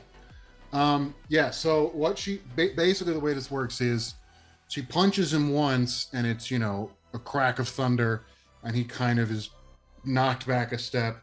She punches him again, crack of thunder, he's knocked back a step. She punches him the 3rd time and the dude's head just flies completely off, goes somersaulting backwards, and there's kind of this rumbling of thunderous noise across the plane as dude's head just goes off. Keep talking that shit, Noir. Maybe Keening getting so bad after. And that is the end of her turn. Wow. And then it is Valrax's turn. Oh, Valrax was in the wall of fire. God, I'm forgetting everybody. You got a lot going on, bud. And between he's fine. Sweet Marie, Valtrax, and How to Tame Your Dragon, there's just a lot of action economy, bud. Yeah, no, he's fine. And how much damage was the wall of fire? 36. 18. Oh, 18. Okay. That's a 18 breath total. weapon. The 8. Yeah, Well, so if he okay, made it my save, bad. it's Yeah. not enough to wound him. Okay. So Valrak's mad. So he charges at well, yeah, and the way Keening positions herself, she is going to be the target. So he charges up at Keening, and he takes 2 big old swings at her. Bloop a bloop. And as Keening kind of rotates to face his charge, Etienne will notice something that looks very familiar as a little field of force forms around Keening. And Fun. that, which you have been doing all campaign. Hell yeah, I have. Math is hard. And so the first of Valrax's big heavy swings, Keening kind of slides out of the way of just barely, but the other one hits right into that field of force in front of her, and there is like a sharp collision, but it doesn't touch her, and she kind of just forms up to face down against Valrax, and that is his turn. And now it is Mara's turn. And Mara is going to step out of the... Now, because she's starting her turn in the wall, does she have to make a save? I think she does. If she wasn't, Ending their turn. Ending there. Okay. She steps out yeah. of it then. Okay. if she wasn't initially entangled, it's just difficult terrain. Well, the entanglement's gone because that little guy got That burned one out. is still alive. That one was up by Noir, not by. Oh, okay. Well, she wasn't entangled, but difficult terrain. Okay, it's fine. But she can still get out of the... should be able to get out of the way of the thing, I think. Yeah, it's only a 20-foot radius. Yeah. So she steps forward and surveys the scene and sees her deceased companion. And so she raises her hands and she starts chanting low and angrily. And she is just going to completely cover the area where all of y'all are standing with a good old firestorm. Ooh, Um, what's her name again? Sorry? Mara. Mara. Thank you. And she is going to lay firestorm upon you guys. Rude. Means everyone is going to have to make... Tane's the one who Except- got his block knocked off, right? Yeah, he did. Okay. There's Firestorm.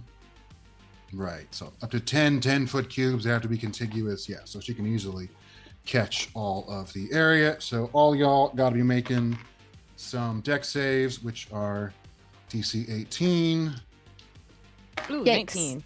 13. Uh-oh. Yeah, so I will give you total damage, and then people can... let's do Chris. Chris fails. Let's do Keening. Keening succeeds. Okay, so full damage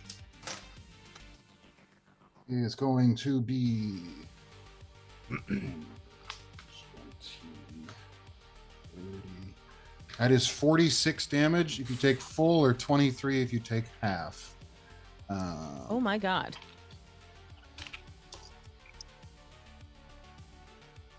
So that is going to... Chris is not happy. King 3. Okay. How's everybody looking? Not great. The spirit shroud that was around Etienne, which would have looked like, normally when he does weird magic stuff, red kind of emanates from him. But this, I picture it like it kind of like reverse dripping from the ground, and it would be like screaming red little faces. But that's gonna go away because I did lose concentration, Okay. and there will be parts of metal on Etienne that is like warping because he just got fireballed twice. And he's hurting.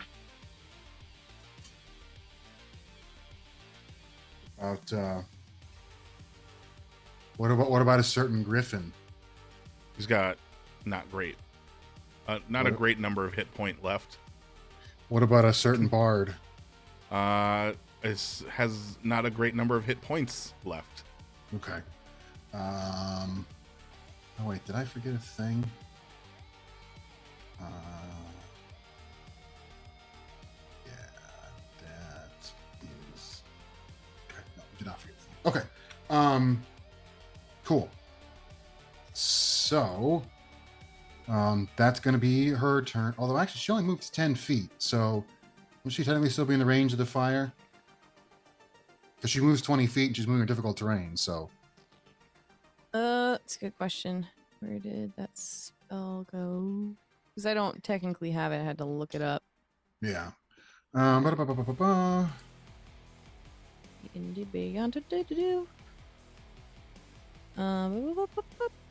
one side of the wall. Yeah. So it's one side of the wall that you choose. So would it have been the back or the front? It would have been facing them.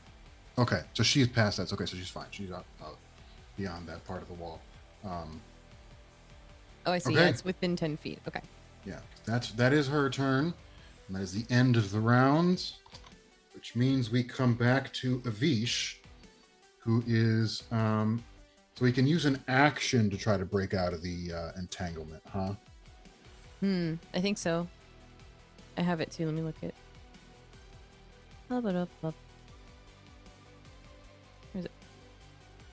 And he can't see. Well, he certainly wants to, get the hell out of the Yeah, burning they can use flames. its action to make a strength check.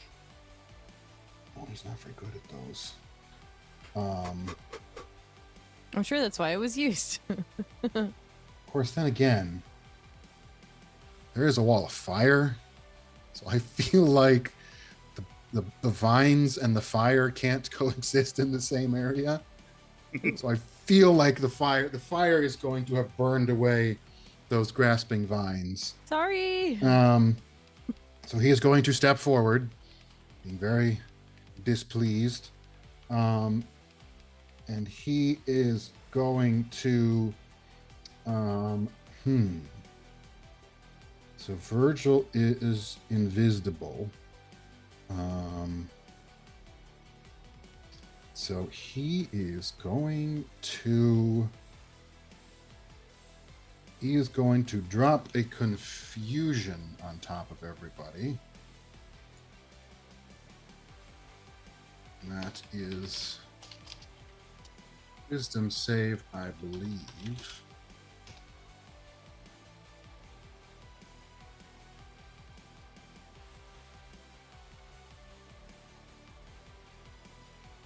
Yes, that is a wisdom saving throw. What's this for? What's for? Confusion. And it is how big is this? It is a 10-foot radius sphere. So he is going to be able to hit. He is going to avoid Valarax, and he's going to hit. So he can hit Keening, he can hit Chris, he can hit Etienne, and that's actually it. Because everyone else is farther away. So those three have to make their saves. So Chris is going to roll. They would both get +1 because of me on their saving rolls, just as a heads up. Yeah, Chris, what is your wisdom save? Oh, he's so good. He's so good at this. Keening. He's so good. My boy, it's my son. Oh no.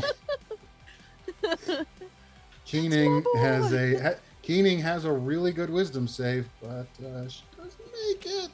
So Keening is No. confused, and then what does Etienne make? I rolled an 18. You're good. So Keening is actually, technically 19. Whew.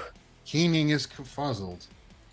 Okay, and then for his, what does he want to do with his other spell? He is going to cast Fly on himself and go up into.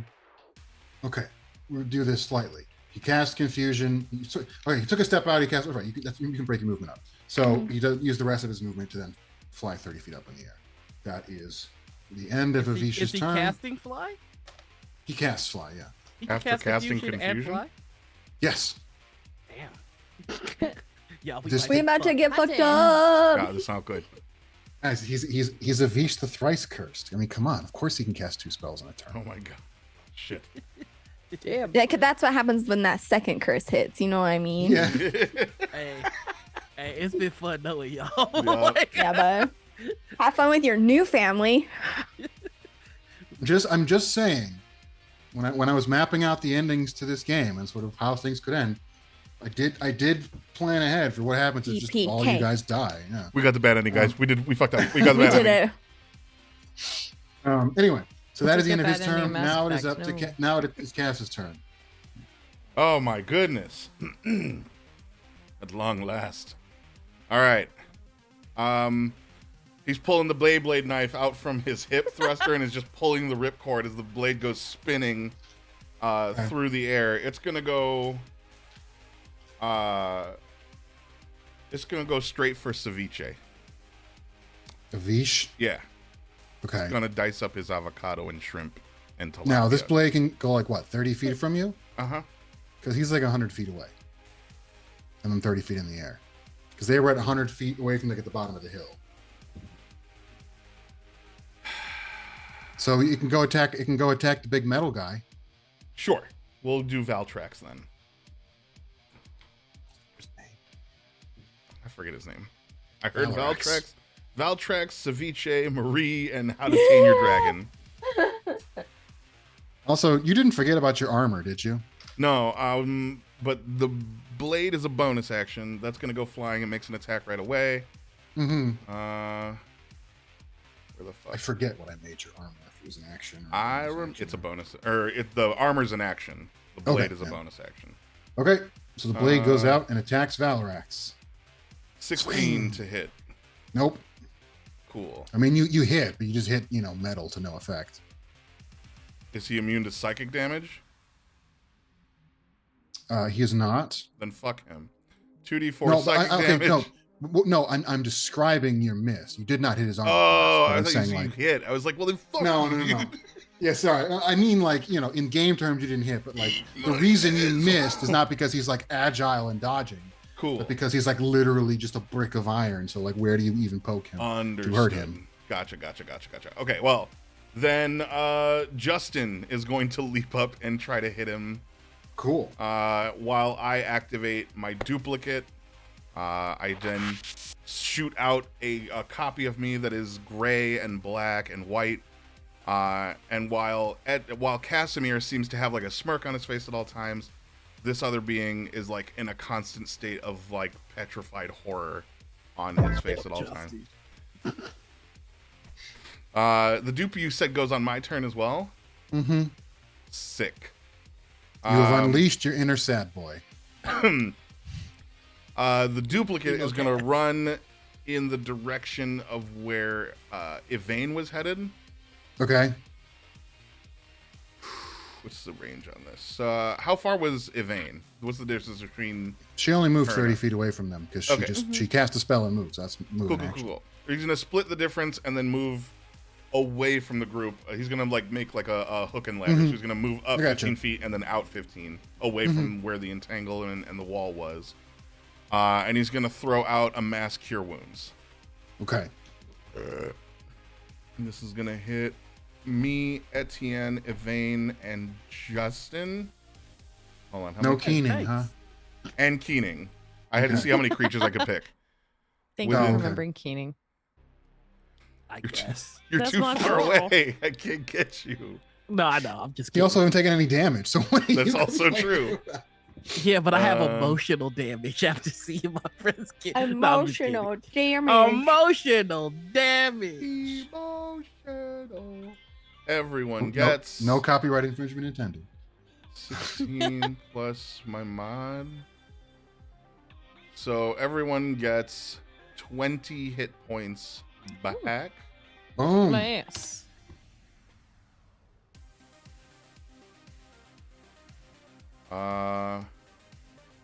Justin's gonna take his turn. He also gets 20 back. For the record, this spell would have no effect on Chris Ooh. Oh, because he is a robot. 'cause he is Robo Man. Okay, Griffin, 2 attacks. First one's gonna be with the claws. He's gonna try to rake at the metal man. For the 22 to hit. Hit. Sick. You Claws. managed to sink a claw in between the armor plates. And then he rolls like an asshole. 8 damage. 8 damage. Okay. For Give me his a second attack. second attack, he's gonna use his beak. Can he use his beak to grapple? That's not how grapple rules work, bro. You make an attack to try to grapple him. But not with a weapon. You just like use like an arm. I know. You just but like try to hit Can him. we pretend we're flavoring things, Josh, with like a little bit of imagination and make Imagination? Am I just Charles? Can we make pretend that he No. used the beak to do the thing? Hmm? I refuse. Listen. I am willing to go out on many limbs, but if you're trying to imply that grapple rules can ever make sense or ever be used rationally, I'm not going across that bridge because I Okay. know it's falling out Emotional damage. Oh my god. Yes, you can try to grapple with your beak. I Okay, guess. Go I'll ahead. make the attempt. It's a 23 to hit. You hit. Awesome. Then is he just grappled, or do we now make the opposed strength? Now you check? make the opposed athletics checks. Excellent. Do I have athletics on this bad boy? It'd just be your strength. Yeah, if but not sometimes the otherwise monsters indicated. have, like, Yeah. A stat. He's got +5 to perception, but nothing for athletics. So he's just gonna do this for a 19. Yeah. And no, He don't grapple. Okay. no. It's He okay. push you away. Strong robot It's man. okay, Justin. Just And he keep say trying, you are mama. weak. He say you are a weak little bird. Don't worry, Justin, baby. Keep trying. Also, to be clear, when the claw like got into him, it like basically just scratched. As far as you can tell, it didn't seem to do any kind of real damage to the guy. Sure. Just shrugs it off. Okay. And then lastly, I still got 2 pixies floating around out there. One of them's going to maintain its concentration on Noir's Greater. Mhm. The other one, however, I can't cast that. Wait. That one cast Entangle. I can cast this again. Oh no. This one's going to redo the polymorph on me, who is bleeding half to death. Fine, you polymorph. We go. That pixie is gonna fucking fly into like a fucking beta pattern and try to avoid being hit. Sure. After Casimir is Virgil. Okay. Crapola. Do any of the bad guys look hurt? We killed one of them. Yeah, one of them's dead. Avish has taken a hit. Mr. Robot looks just fine. But he is also super flanked by many of your bros. Mhm. Do I want to help or do I want to keep running? I mean, I Can't have run before. forever, Virgil. I mean, I can. I've You got can a re- whole. But fly away all the way around the planet, you'll just end up right back where you were I'll because just it's a live- circle. Live the rest of live the rest of the world is flat, Sarah. No, I'm kidding. I mean, I could just keep flying off until I eventually hit my beckoners and live happily ever after with them. But I can't let my boy Kaz go down like that. Cass is a T-Rex right now, boy. Who- You who- big who old are we monster. shooting? Who was we Big shooting? monster. we're shooting the robot. Okay. You do get advantage. Well, for multiple reasons you get advantage. I love breaking So I rolled a 19 natural, so that crits. Okay. So let's. Oh, it's my first time using the new bow. Yeah. Oh. Hell yeah. Okay. So Do it. First off, we're doing 1d8 damage. So hold on. Here's what you do. Give me all your attacks, then roll all the damage at once. Oh, okay. So the first one was the 19. Yeah, I only and get an advantage on the first one, right? Or do I get? you get advantage on all of them. Oh, Because he's surrounded. And because you're invisible. 17 plus 14, Hit. 21. That's 31, but you hit. Oh, 31. I can't math. And that's gonna be a second crit. Holy shit. So to be clear, you're gonna get So you're gonna get 2 crits, 1 regular hit, and then sneak attack damage doubled. Yeah. Okay. I'm sorry. Don't Roll all apologize those to that dice. man. He's nullified my whole offense twice now. Twice in this fight. 18 Okay. times total across this whole fucking Ugh. season. So the first attack. I just need all the damage at the end. Okay. I've got math to do. I mean, if you want to Uh-huh. get to me in pieces, that's easier. That I can do that too, because I'll just No, total it at the end. I'm just gonna pull up a calculator because Yeah. we got some work to do. Because it's gonna be like 5d8 from bajillion. the bows plus. Oh god, it's so much. Yeah. Yeah. Rip, rip, rip. I'm gonna stop saying I'm sorry. Like, how much is the divine damage? 2d4. So that's Yep. okay. Let me. That's Note to self: just give flat damage bonuses in the future. where's okay. There's the dice roller here. The 2d4.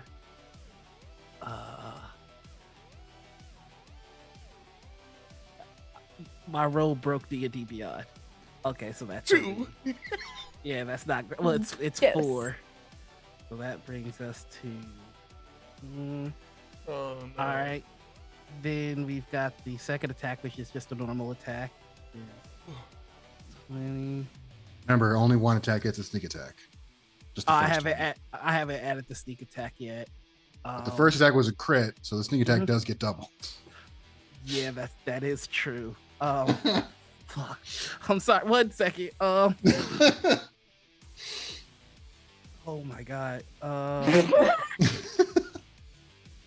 Is this fight just gonna end with just like then we do a An bunch arrow, of math? an arrow from Yeah. the distance, just. And then how much sneak attack damage do I do? It's only 3d6. So 66. 66. We roll that. Plus 24. That gives me 160 points of damage. Good night. I'm sorry. I'm so sorry. Okay. So to describe this scene, out of nowhere, all of a sudden, 3 arrows come down. The first one sticks him through the eye, and like blood actually comes out. The other one like slams between the armor plates, like up into his armpit, and the third one sticks him in the groin. And Valrax staggers back, howls in pain. Yeah. Oh, that hurt him quite a bit, but he is still up. He is still kicking. I'm going to move another 30 feet away Yeah. and use my cunning action to hide again. Okay. And I have advantage on my stealth, Sure do. and that is going to be just 26. Okay. You know, just Well, they all 26. see you now. Why even bother? After I'll- Virgil. I'm still invisible. It's greater Mhm. invisibility, right? Yep. Yes, it is. Etienne, you're up. So, Robot Man is by me, yes. Still in front of you, looking very Okay. unhappy. I would like to try and flank using the opportunity that Virgil has presented, with like him stuttering, to move around this individual, and I want to attack him with my sword. Okay. Do it, Etienne. I'm just So- gonna roll to see if I crit. I did! Holy shit! Whoa. That's what I'm talking about. That's why she's the goat. The goat. Amazing. Can you imagine Okay. if this team actually worked together? Oh my god. Would If be they were efficient unstoppable. somehow. Imagine. Okay. Let's see. So that is okay. I'm not gonna say any numbers out loud until I do all of this. You have more attacks, right? Yeah, Oh. but I'm gonna sort this out really quick. I made a mistake on my math. I forgot the divine damage for the other 2 ones. I only added it for the crit. Okay, so what does the total come up to? What is the extra damage? It's just 4 more d6 because I attacked 2 other times. So on top of that, it's just 12 more. So it was 172. Okay. And then I want. So the first hit is going to do 34 damage. Okay. Let me mark that spell slot off. And then we're gonna hit again, and we have advantage. Does a 22 hit? It does. Sick. So I'm gonna roll that sweet bean footage. Oh man. Here's these. So that is going to be. It's only going to be 12, but I'm going to use my channel divinity as my bonus action here to do an inspiring smite. So after I deal damage, oh no, I have to use the divine smite. So I guess I'll do that as well. 1 second. So that's another 10 damage. Now using my channel divinity, as a bonus action, I distribute temporary hit points to creatures of my choice within 30 feet of me, which can include me. It's going to be this many. 15. How bad was... Wait, you're a T-Rex again? Yeah, So I He can't is really once tell again how... a dinosaur. Yeah. I'm a healthy T-Rex right now. And Yvain, are you more than 30 feet away from me at this point? No, she would make it a point to stay within 30 feet. Okay, so I'm just gonna dump the full 15 temporary hit points to you. As you see, he slashes and it like blows this person back. And he comes back around. That red will glow a little bit, and you'll feel extra inspired by Etienne, kind of backlit by his own destruction. And that is going to be my turn. Nice. Okay. That brings us to the best boy, Chris. Who's going to swing. My boy. And I believe- My son. My son. I just Oop. always imagine that scene where Centric Diggory goes back and says, Same. "That's my boy. I was just gonna say the same That's fucking my thing. son." Like That's so fucking sad, but it shouldn't be as hilarious as it is. he's just like Ooh. super dead.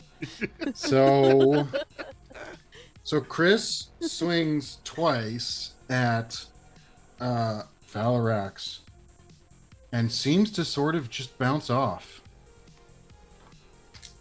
He's not able to do any sort of significant damage to him, despite 2 pretty well aimed swings. And that brings us to Yvain.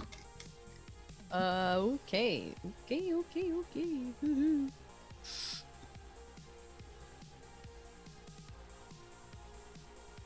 Yeah, people's do be hurting, so I think she's just gonna scream to everybody, just try and stay alive, and cast Healing Word. Let's see, this is it's not Mass Healing Word, unfortunately, so I'm just gonna try and... Who looks the worst right now? Who's hurting the worst? Keening looks fine. I'm following the heals we got last time. I'm 50 of 94. Okay. And then How are Justin. Virgil and... Yeah. I look fine. He's a dinosaur. Virgil's invisible and hasn't been hit. Cool. All right. And the griffin is, Dinosaur. I don't know, half bird, half lion. Neat. Okay. So this is a bonus action. I'm gonna try and heal Etienne for 19 points of healing. Hell yeah! Hell yeah! Go ahead and get rid of that. Spell Guess slot. how many hit points I have now, guys? How many? Is it the good one? 69. 69. Nice. Nice. You've done Um, well. Fan-fucking-tastic. Let's see.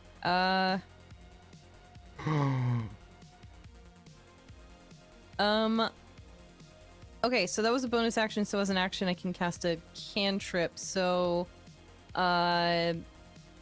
have all three of them taken damage? The baddies? Yeah. Not Mara, no. Not Mara. Okay. Oh. So then I'll target Vish. So, kind of a semi-translucent giant bell will appear over him, and with one loud gong, will cast Toll the Dead. They need to make a Wisdom saving throw. Well, he rolled a 19. Okay, so- well- That's a cantrip, so like I don't think they take Huh. No. anything. That's It's only fine. a 20. Damn. If only my safety C was higher. It's fine. Okay, yeah, I think that's all I can do right now. That brings us to Keening, who has to roll to see what she does with her confusion. Which is a 5. The creature doesn't move or take actions this turn. Cool. And then at the end of her turn, she gets to repeat a wisdom save to try to escape from the Sleep. clutches. And she rolls a 20, so Keening shakes it off. Yeah, I never doubted you. My girl. And that brings and that brings us to Valorax, who basically just screams, just lets loose this unholy demonic bellowing sound. And as he does that, ethereal flames that are mostly black with red outlines sprout from his back. Cool. And just completely surround him. And he basically just puts out his arms and spins and is going to swing at everybody who is within 10 feet of him, which should be Chris, Keening, and Etienne. Correct. Yes. Oh, and the stupid griffin. His So- name is I knew Justin. you were gonna do that. Put some respect. So does a 29 hit the griffin?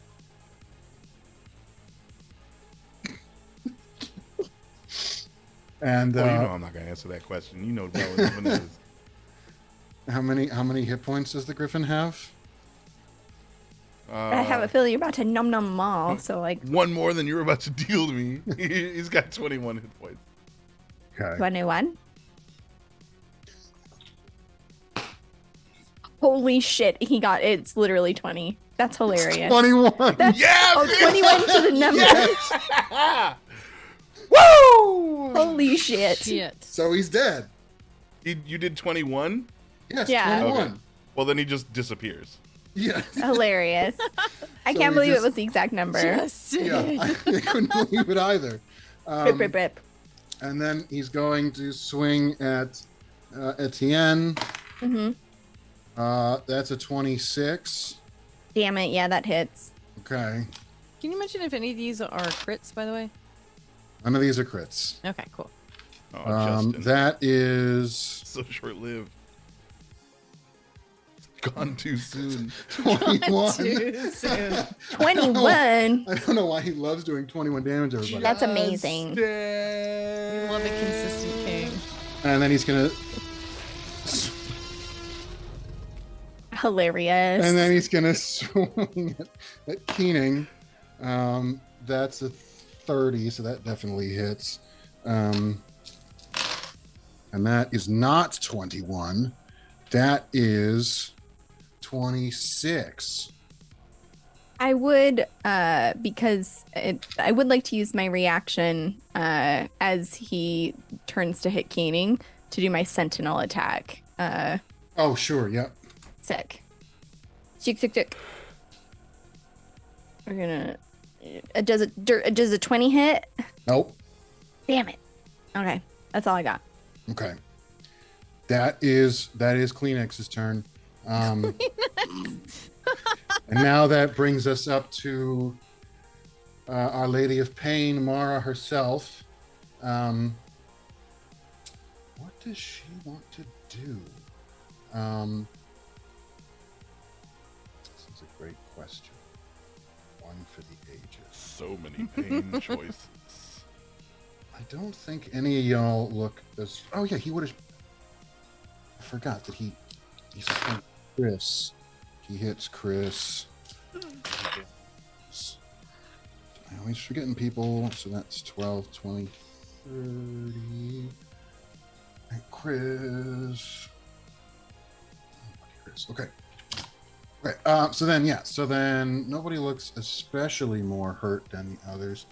So how far away is Virgil now from everyone? The first time he left, he did move, dash, then move. So that's 90. So he's 120 feet away. From the group plus 100. Okay.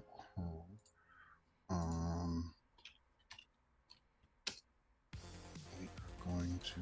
Why you gotta make these spells such short range, wizards?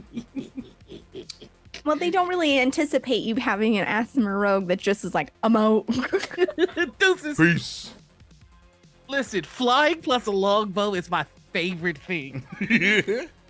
Especially if you have sharpshooters. Just like, well. Yeah, no, for sure. Once you have that, it's pretty. So she is going to. Which I haven't been applying. On the next one. Oh, God. On the next one. All right, so she is going to. No, but a bunch of you guys are clustered up, so she's gonna do it. She's gonna have some fun. She deserves it. Aw, treat her like the queen she is. Give her all the murder that she wants. So she is going to drop a flame strike that is going to hit the group of y'all. So Etienne, Keening, and Chris. Slay. Rude. So y'all have to make a dexterity saving throw of 18. I'm not Hit gonna my make it, boy. y'all. Total You gonna hit slay. my son? I rolled a 5, so Okay, so you're taking the full damage. yeah, hurt me. So good. Let's see. Chris is queen taking full slays. damage. Let's Keening see you feel Let's something. slay. half damage. Okay. And fire versus radiant shouldn't matter for anybody. Right, cool. Correct. Oh, Better for me. Resistance to 10, 20. So that's 26 damage in total. Oh, thank goodness. That's gonna do. Actually, no. What did I make Chris? Oh, snap! Chris is a surprisingly tough little guy. He takes up. A boy. takes the half, and then she will move forward a little more. And that is her turn, which brings that's the end of the turn. It brings us to the top of the turn. Brings us to everybody's favorite. I forget what Chris called him, so we're just going to call him his real name, which is Avish. I called him Ceviche. So, what does he want to do? Oh, yeah, that's what he wants to do. He raises his hands. Makes a disc gesture, You go. and he's going to shoot chain lightning at the group. Because he's watching his people take a lot of damage, so he's not happy. I mean, honestly, they started it. Oh my god. Strictly speaking, they did not. All we did was run away. They decided to attack. Oh. I mean, the man makes a point, and we didn't even run away. One person ran away. So this is going to hit everybody. Everybody, Yeah. burn your body. Yeah. Oh lordy. Okay. Well, this is a DC 18 save. So Chris Children of makes the it. millennia. Keening.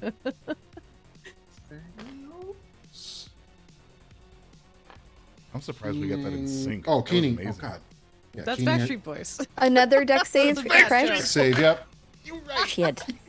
Yep. That's a 7. And Bright, you got to make a deck save. 16. Your Veins got to make a deck save. DC 18. Okay. 21. Okay. So you made it. Chris made it. Everybody, meaning the robot, not Bright. Everybody else failed. Oh, I thought made it. No, I missed it by 2. Okay. So this is going to be I missed it by a mile. 20, 30. Oh, shit. 36 plus 41 lightning damage. Etienne is 998. Or half as much. Or half as much as it has to save. So that's. Blow on. My body. Is a wonderland. Thank you for asking. Yep, Keening gets hit by that and takes a piece out of her. How's our Yvain What was and the damage Casimir again? looking? 41. I'm fine. Are you still a dinosaur? Oh yeah, for a while yet. The only reason I wasn't one before is because you killed the poor little butterfly that was making me one. Now I got the thickness. Okay. So what was it? 41 for the damage? 41, but you made your save, so half. Yeah. So 20. Okay. Thank God for those 10 hit points. Fuck. Now, what does he want to do with Big his Jax. second spell? Good question, me. How's Chris doing? Chris. His best. He is doing his best. Oh. That's my stuff. That's my boy. I love you so much. Boy, he's running out of spell slots. What happens if he?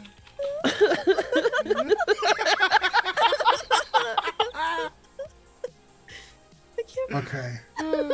This game was worth it just for Ash's reaction to that. So that's The best, dude. 5. Okay. So Avish stretches forward his 5 long bony fingers, and he is going to Gross. fire 5 blistering lightning rays. And he is going to put. There's 5 of you. There's 5 of you standing there. He's going to put 1 ray into each of you. So he shoots 1 ray at Chris. That misses. He shoots a ray at Keening. That misses. He shoots a ray at Yvain. That's a crit. We'll come back to that. Shoots a ray at Cass. That's a 30 to hit Cass. Fuck. And then that's a 21 to hit. Did 2 people at cast the this end- lightning thing? Same guy. He can cast twice. Remember that? Oh, right, that right, right. second I was curse like, really, What? really amped up his. It's just like, is there a leak? I feel like we just did this. Listen, man, he got cursed 3 times. All right, Yeah, He got them all Yeah. forward. I forgot. Okay, so into Cass, you take that's a lot of ones. So you take 12 points of lightning damage. Okay. Vayne, It's normal. I have a thing called Sentinel at Death's Door as a reaction when you or a creature you see within 30 feet suffers a critical hit. You can turn that into a normal hit instead. okay. No. Well, we roll this, No. No. and 12, 14. Back to the hand. bitch. You take 19 points of lightning damage. I'll take that over what it might have been. That's fair. A lot. Good news is he almost out of spell slots. How nice for us. Wow. Etienne, do you think that's great as he bleeds? Okay, and that is Smart. Avisha's turn. Smart. Now we go to Cass's turn. It's me. All right. It's me. Hi, I'm a T-Rex. It's me. Please don't take half an hour. Nah, this will be quick. Is not Ceviche. Valrax? Valarax is the closest to you, but Sick. Avish is not too far now. I'm gonna bite Nor him. is Mara. Shit, that's a critical fail. I miss. In that case, we're gonna use the tail to swing at Ceviche. No, so you can't win- hit both of them. You gotta. Or did you only go after him? No, I have 2 attacks, so I have a bite and a tail. Yeah, but they're not. Those guys aren't next to each other. How far apart are they? Like 60 feet. I am 40 feet wide. And what's your reach? My reach? Oh, if it's not 20 feet, I'm gonna be furious. It's 10 feet. Okay, you could hit Mara with your tail. And I have movement. I could know. like bite and then walk over, like take a And side provoke step. an attack opportunity, sure. I have 10-foot reach. They can't reach me. No, Unless- do Valrax they has have 10 foot reach. Yes. He's got the pole arm, right? No, Valrax is a huge golem person. Oh, okay. I thought he was. Just He's a short big for it. boy. You know what? Fine. Then I'm just gonna spin and try to hit the same dude. Okay. He's gonna bite, miss, and then turn around and spin and hit the tail. Is this Okay. a fucking tornado T-Rex? Hell yeah. Tornado T 21 to hit Valrax? No. No. Don't forget you got a double. That's true. The double is gonna run over to Evane. You also got a floating sword still. Hey. Oh, that's right. That thing is hanging around. The sword's gonna Good go over night. to a V. The ceviche. Valrax. No, Oh, we're going to ceviche because he's got that double casting bullshit, and I don't like it. he's more than 30 feet from you still. But I have Oh, I guess because you're 60. big. I guess Hold you're on. big, so you could go. Yeah, okay. The sword can go over to a V. That's fine. The sword has 60 feet of movement. You gave me. Okay. I thought I had to So- stay within 30 feet of you. It would still be because my body's It's fine big because enough. you're to- big. Because you're a big boy. It's fine. right, right. So he can swing. He can swing at a Vish. So the sword's gonna swing at a Vish. The double's gonna go over to a Vayne and boop her on the Right. nose with a cure wounds. I'll roll all of this real quick. Yeah. Give me that swing on a Vish. Avish is it 15? No. No, miss. Fucking wonderful. The cure wounds is gonna be 3rd level. Boom, bam. 25 hit points for Equine. Queen. Oh, that was the best moment of the game. This is my fucking favorite thing. She's being healed, so it'll be regain. Regain. Virgil, you're up. All right. Is anybody flanked? What are we looking at here? Valarax is still very flanked. All right, and that's Robot Man. Yes. Doesn't the ruling also say if an enemy is within 5 feet of them, then you get Yeah. the sneak attack? Mhm. So you could sneak attack a Vish. You wouldn't get advantage. But you would because you're invisible. Mhm. But you could also try to sneak attack a Vish. The guy who keeps double casting spells and hurting everyone real bad. Yeah, I think it's time. I mean, in fairness, Valrax is also hurting people real bad. So But Etienne is handling that, and as much as I don't like Etienne, I do believe that they are capable of bringing the hurt, okay, fire away. which is why I wanted to kill them first. It's okay. We don't have to talk about our love on stream. We can keep it secret and safe. Enemies to lovers. All right. Anyway, here we go. Wizard Boy's gonna catch that heat. Okay. 18. 18. Oh That's a no, miss. not 18. Not 18 total. I rolled an 18. So What is that? 18 plus 14. So math. 32. 32. 32. That hits. Numbers. Oh, you useless bitch. That's a the second. Second one's a crit, and 28 for the second one. You mean for the third one? For the third one, that's right. All 3 hit. All right, here we go. First one, Ring of the Thunder.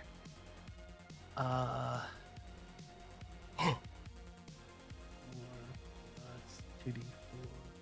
Hold on, sorry. I dumb with math. So just a second. 2d4. Go ahead, roll that.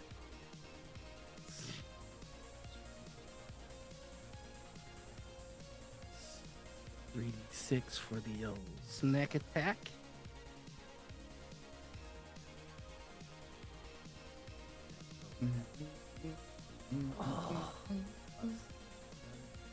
All right. Almost over, y'all. I promise. Or another. How am I the one that gets yelled at for taking too long? You did. Okay, but you were. You did take. I had 8 people to get through. I And did it whose real fault was quick that? considering how many people there were. I did my spells in pairs, goddamn you. I'm gonna do it again.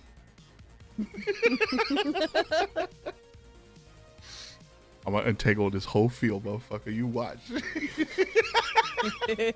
I'm sorry. Everything's difficult to raise. Stop.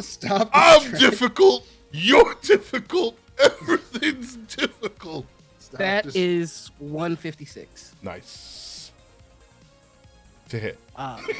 No, how did you do 156 with only one crit when last time 2 crits did 160? Because I rolled multiple ones on the crit damage. I'm not even lying to you. I've got everything rolled in. I've got everything rolled in the campaign if you want to see it. But Oh my god. Damn. Is that on the game log? yeah. Holy shit. So then after that, I move another 30 feet away, and I'm gonna hide again. Yeah, he goes down. Are you serious? Did I one shot the wizard? You did 156 damage. What the And he's a fuck do you wizard. think? I don't know what Jesus. level these guys are. Oh, Uh, what? A level 20 wizard doesn't have 150 hit points. They that's squishy only- boys and That's only, gals. that's only 21 on the stealth. Who cares? Yeah, you put an arrow through his skull and he just crumples to the ground. Who cares? My God. All right. Next up is Etienne. I'm gonna roll a death save, baby. Oh, yeah, you're on the ground. Wait, what? You're Yeah, just- dude, I'm down. When the ground. fuck did that happen? I roll 11. That's a good one. Just barely. That's my turn. Okay, now it's up to Chris, who is going to swing at Valorax, hitting once, and is that even physically possible to... Nope, doesn't do a scratch. Okay, that's Chris.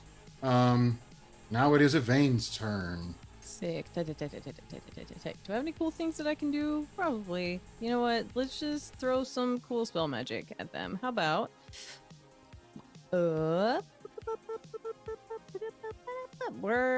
How close are these people to one another? Mara and the downed Vish are pretty close together. Okay. Then I will target them. The area around them kind of suddenly darkens, like a storm cloud has kind of come in, Mhm. but then very suddenly erupts in light as a moonbeam casts down atop both of them. Okay. They need con saves for both of them. Downed. Do you like... I feel like you instantly fail saves if you're down. If you're Right. prone? Yeah. Or like No, like unconscious? if you're at 0 hit points. Oh, well, Oh. maybe I won't Yeah, target him because that's you're incapacitated, mean. I think, at that point. Yeah, You'll we just- can say he fails. Yeah. Okay. Well, I think taking damage when you're down just counts as a failed death save. Right. Yeah. Unless it's a melee attack. Then it's like crit, right? It's 2 Yeah, it's death 2. saves. Yeah. Rough. Yeah. Okay.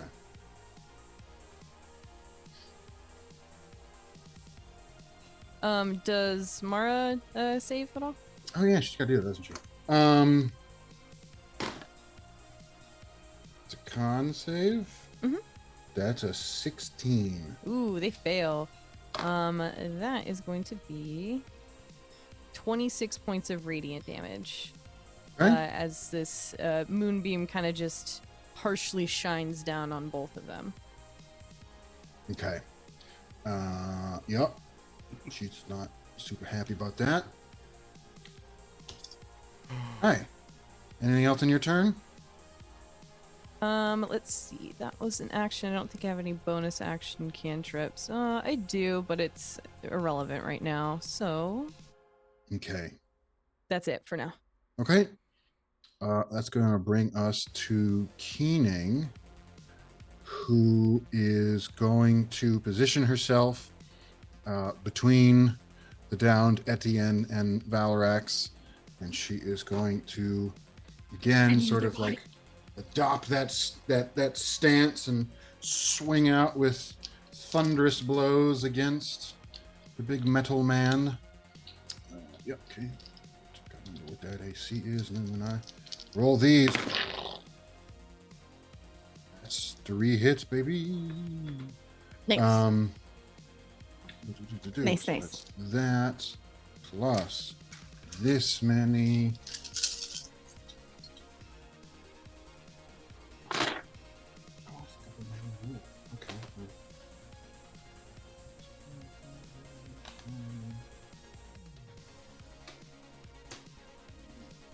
Two, 40 plus. Oh no, it's 3 times. So plus. That is 75 damagey dues, which is more than he has left. So, Hey. with every hit, she actually knocks him back, and she kind of like follows up and keeps slamming into the dude. And with the final punch, double checking the math. Yep. Yeah. So like the first one, he's like staggered and back, and those sort of ethereal flames around him are kind of flickering. The second one, he's like just kind of barely standing up there. And the last one, she punches, and her hand goes right through, caves in his big iron chest, and there's like a spurt of guts and blood that comes out the front. Ew. And dude just falls over on the ground. There's like steam rising up from him, and these residual like flames are kind of moving over him, and Keening is covered in gore, but then just kind of like turns to the other guys. And actually, she didn't really use any of her movement, so then she is going to move towards the other folks, looking none too happy. And that is Mr. Valorax, bloody and on the ground. So he doesn't get to have a turn now. So now it's Mara's turn, and she walks over to Avish. She bends down, puts her hands on him. There is a big flash of glowing blue light, and he gasps in and takes a breath. And doot, and that's going to put him up to yep. He lurches back to life. And, well, not back to life, but he was on the ground dying, and now he is no longer dying. And then we go to the top of the initiative, which is Avish. And Avish is not looking terribly pleased at the moment. So he scans the line of you guys, kind of quickly, doing the math, figuring out his odds, trying to figure out what the best course of action is. And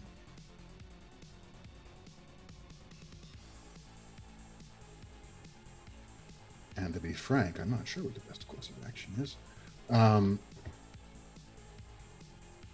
He faces Keening, since he's the closest, and casts a spell. And Keening has to make a wisdom save, which she makes. And then he is going to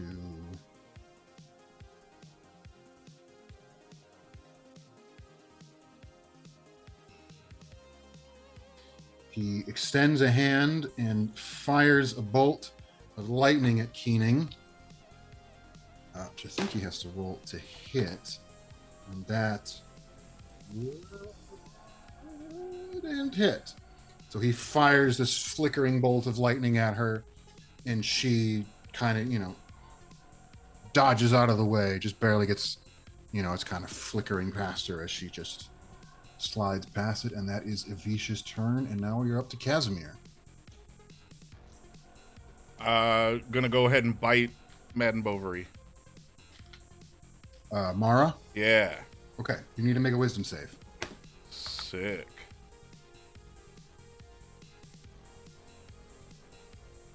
$16. Let me just double check. You must choose a news target or lose the attack. Then it's going to she resurrected Valrax, right? No, Avish, the sorcerer. Oh, he brought Avish back. Okay, well then Avish is getting bitten.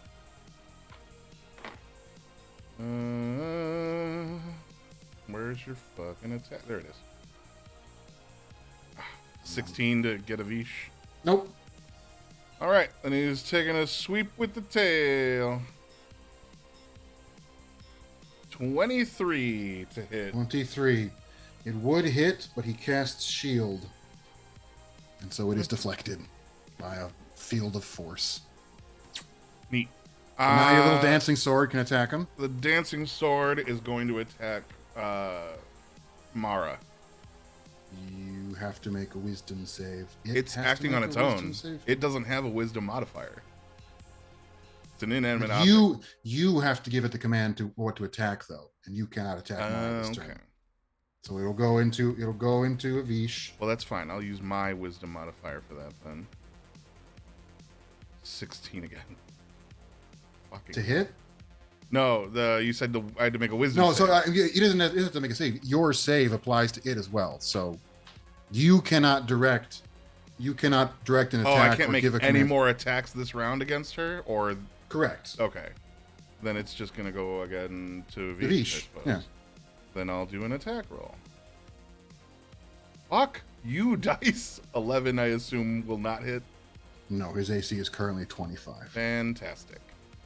My duplicate's gonna leave Evane and head over to Etienne.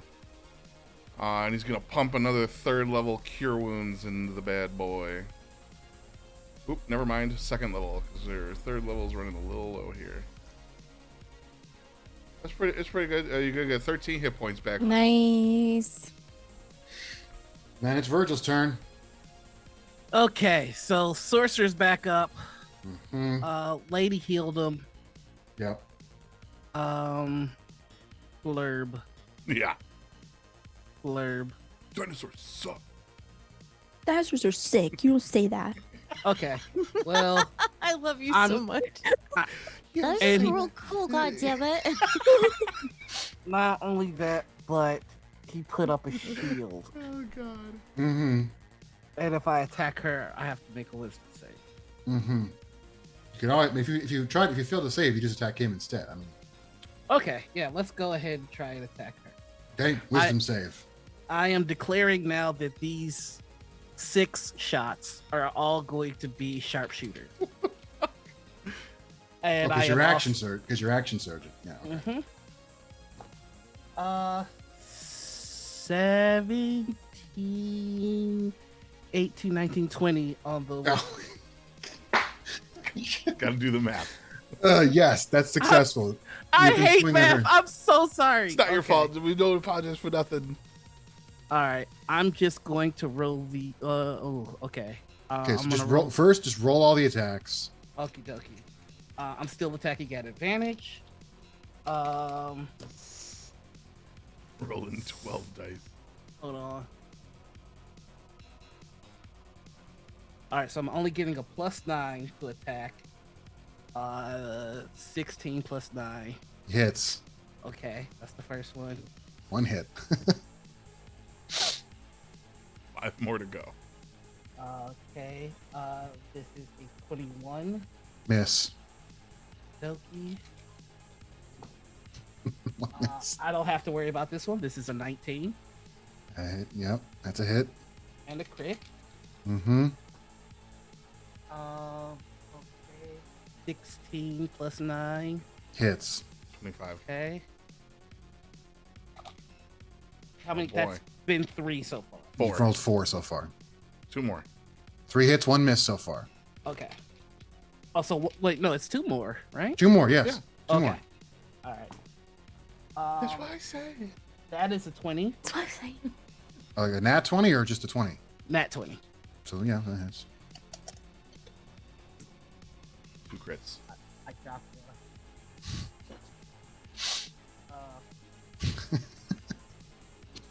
and that is also a 19.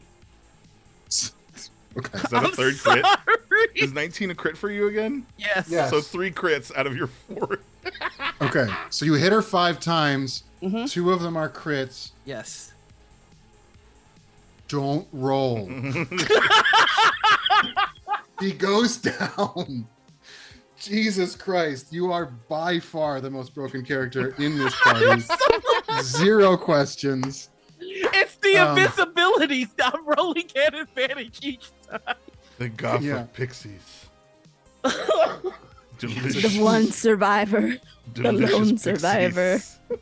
God, and if only her spells had a little bit more range, because she had true seeing this whole time, so she could have easily just shot you out of the sky. Oh, and if you hadn't made that with okay, but no, she goes down. You just bury a couple arrows in her eyes, and she falls to the ground. I would then like, because right now I'm 190 feet away. We're just gonna increase that a little bit. Whatever. And then I will stealth with my cutting action. It doesn't matter. Who cares? It's so it's good. irrelevant. Okay. Amazing. I Okay. Etienne is up. thank gosh. I'm going to. So there's 2 of them left, correct? Just Avish. Just Avish. Oh fuck it. Yeah. I mean, Mara is like on the ground dying, but well, actually, no. She pretty much. Yeah, no. She got obliteraxed. She's gone. Yeah. I'm just gonna full send on. What's your Yeah, move? My movement. I have 40 feet. Okay. There is a little more distance between where you were and where he is. Okay. About Let 40 me feet. time out because I think I can do something. Let's see. That doesn't make it so I can move farther. How can I do the things that I would like to do? And Are you looking to the move man. faster? Here's what I'm gonna do. I can haste myself. Which I'm gonna do. Okay. So that'll give me 80. at least 1 weapon attack. Right for the yeah. Mhm. Okay. So you I'm definitely close the gonna. range and swing at him. Okay, awesome. Let me do that. Can you imagine if I was hasted? You can be. You A have, 22 to hit. you have Does not hit. Quicksilver in your backpack. Son Because of of a the gun. shields. Also, that's right. For what it's worth, Virgil, the haste wouldn't stack with the bonus attack from your bow. Wait, 'Cause bonus it's- attack from the I haven't been using the bonus attack. Well, yes, you have. Hilarious. You've been You've making using 3 your cutting attacks. action. You don't have Right. 3. Right, If that's you have, right. you have 2 attacks That's and then right. a third That's from right. the bow. Yeah, That's you why I have was them- doing it. I thought I was like level 11 for some reason. I'm thinking of another character. No, Sorry. yeah. Sorry. I was about to be like, Uh, wait, what the fuck? Okay, that's what I was thinking. I think that's all I can do. Like I Okay. hasted. I can't get to him. Yeah, but now you're right up in his face. Yeah. Okay. Um, Okay. Oh, thank God. Oh, this is actually very helpful. So then that's So I going have to be plus 2 Chris's turn. AC. Chris is going to spend his entire turn running up next to Avish, getting ready to punch. That's his turn. Now it's Yvain's turn. Okay. Okay.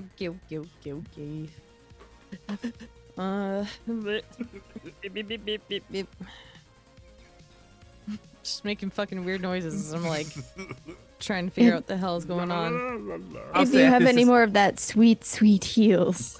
You know what? I do. Yeah. Because I'm if gonna this guy do looks at me exactly that. wrong, I'm dead. Drink. All right. Gave me the stink eye and I died. It hurts my Uh, feelings so bad that I have to kill myself.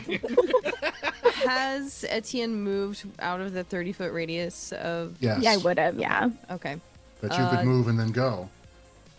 that's fair. Well, it's more the fact that I need to like. I want to try and do cure wounds, but you have to be able to touch them, and Oh, that's Yeah. Mhm. yeah. Okay, so I'll just do a good old healing word towards you. Just stay this. alive. That is gonna be Health. Stay alive. 15 points of healing. Okay, thank you. That'll Yeah. do. Okay, after Evane is Keening, it's going to run up. Oh, you guys are flanking this dude now. I was gonna say, hell yeah, we is. So that's a hit. That is not a hit. That is a crit. Okay, so that's this many plus this many plus 20. I'm so glad that Noir is the unbreakable to my Mr. Glass, because I haven't landed a hit this game. It's 20, 30, It's called being a coward. 35, I gotta 55. balance the act a little bit.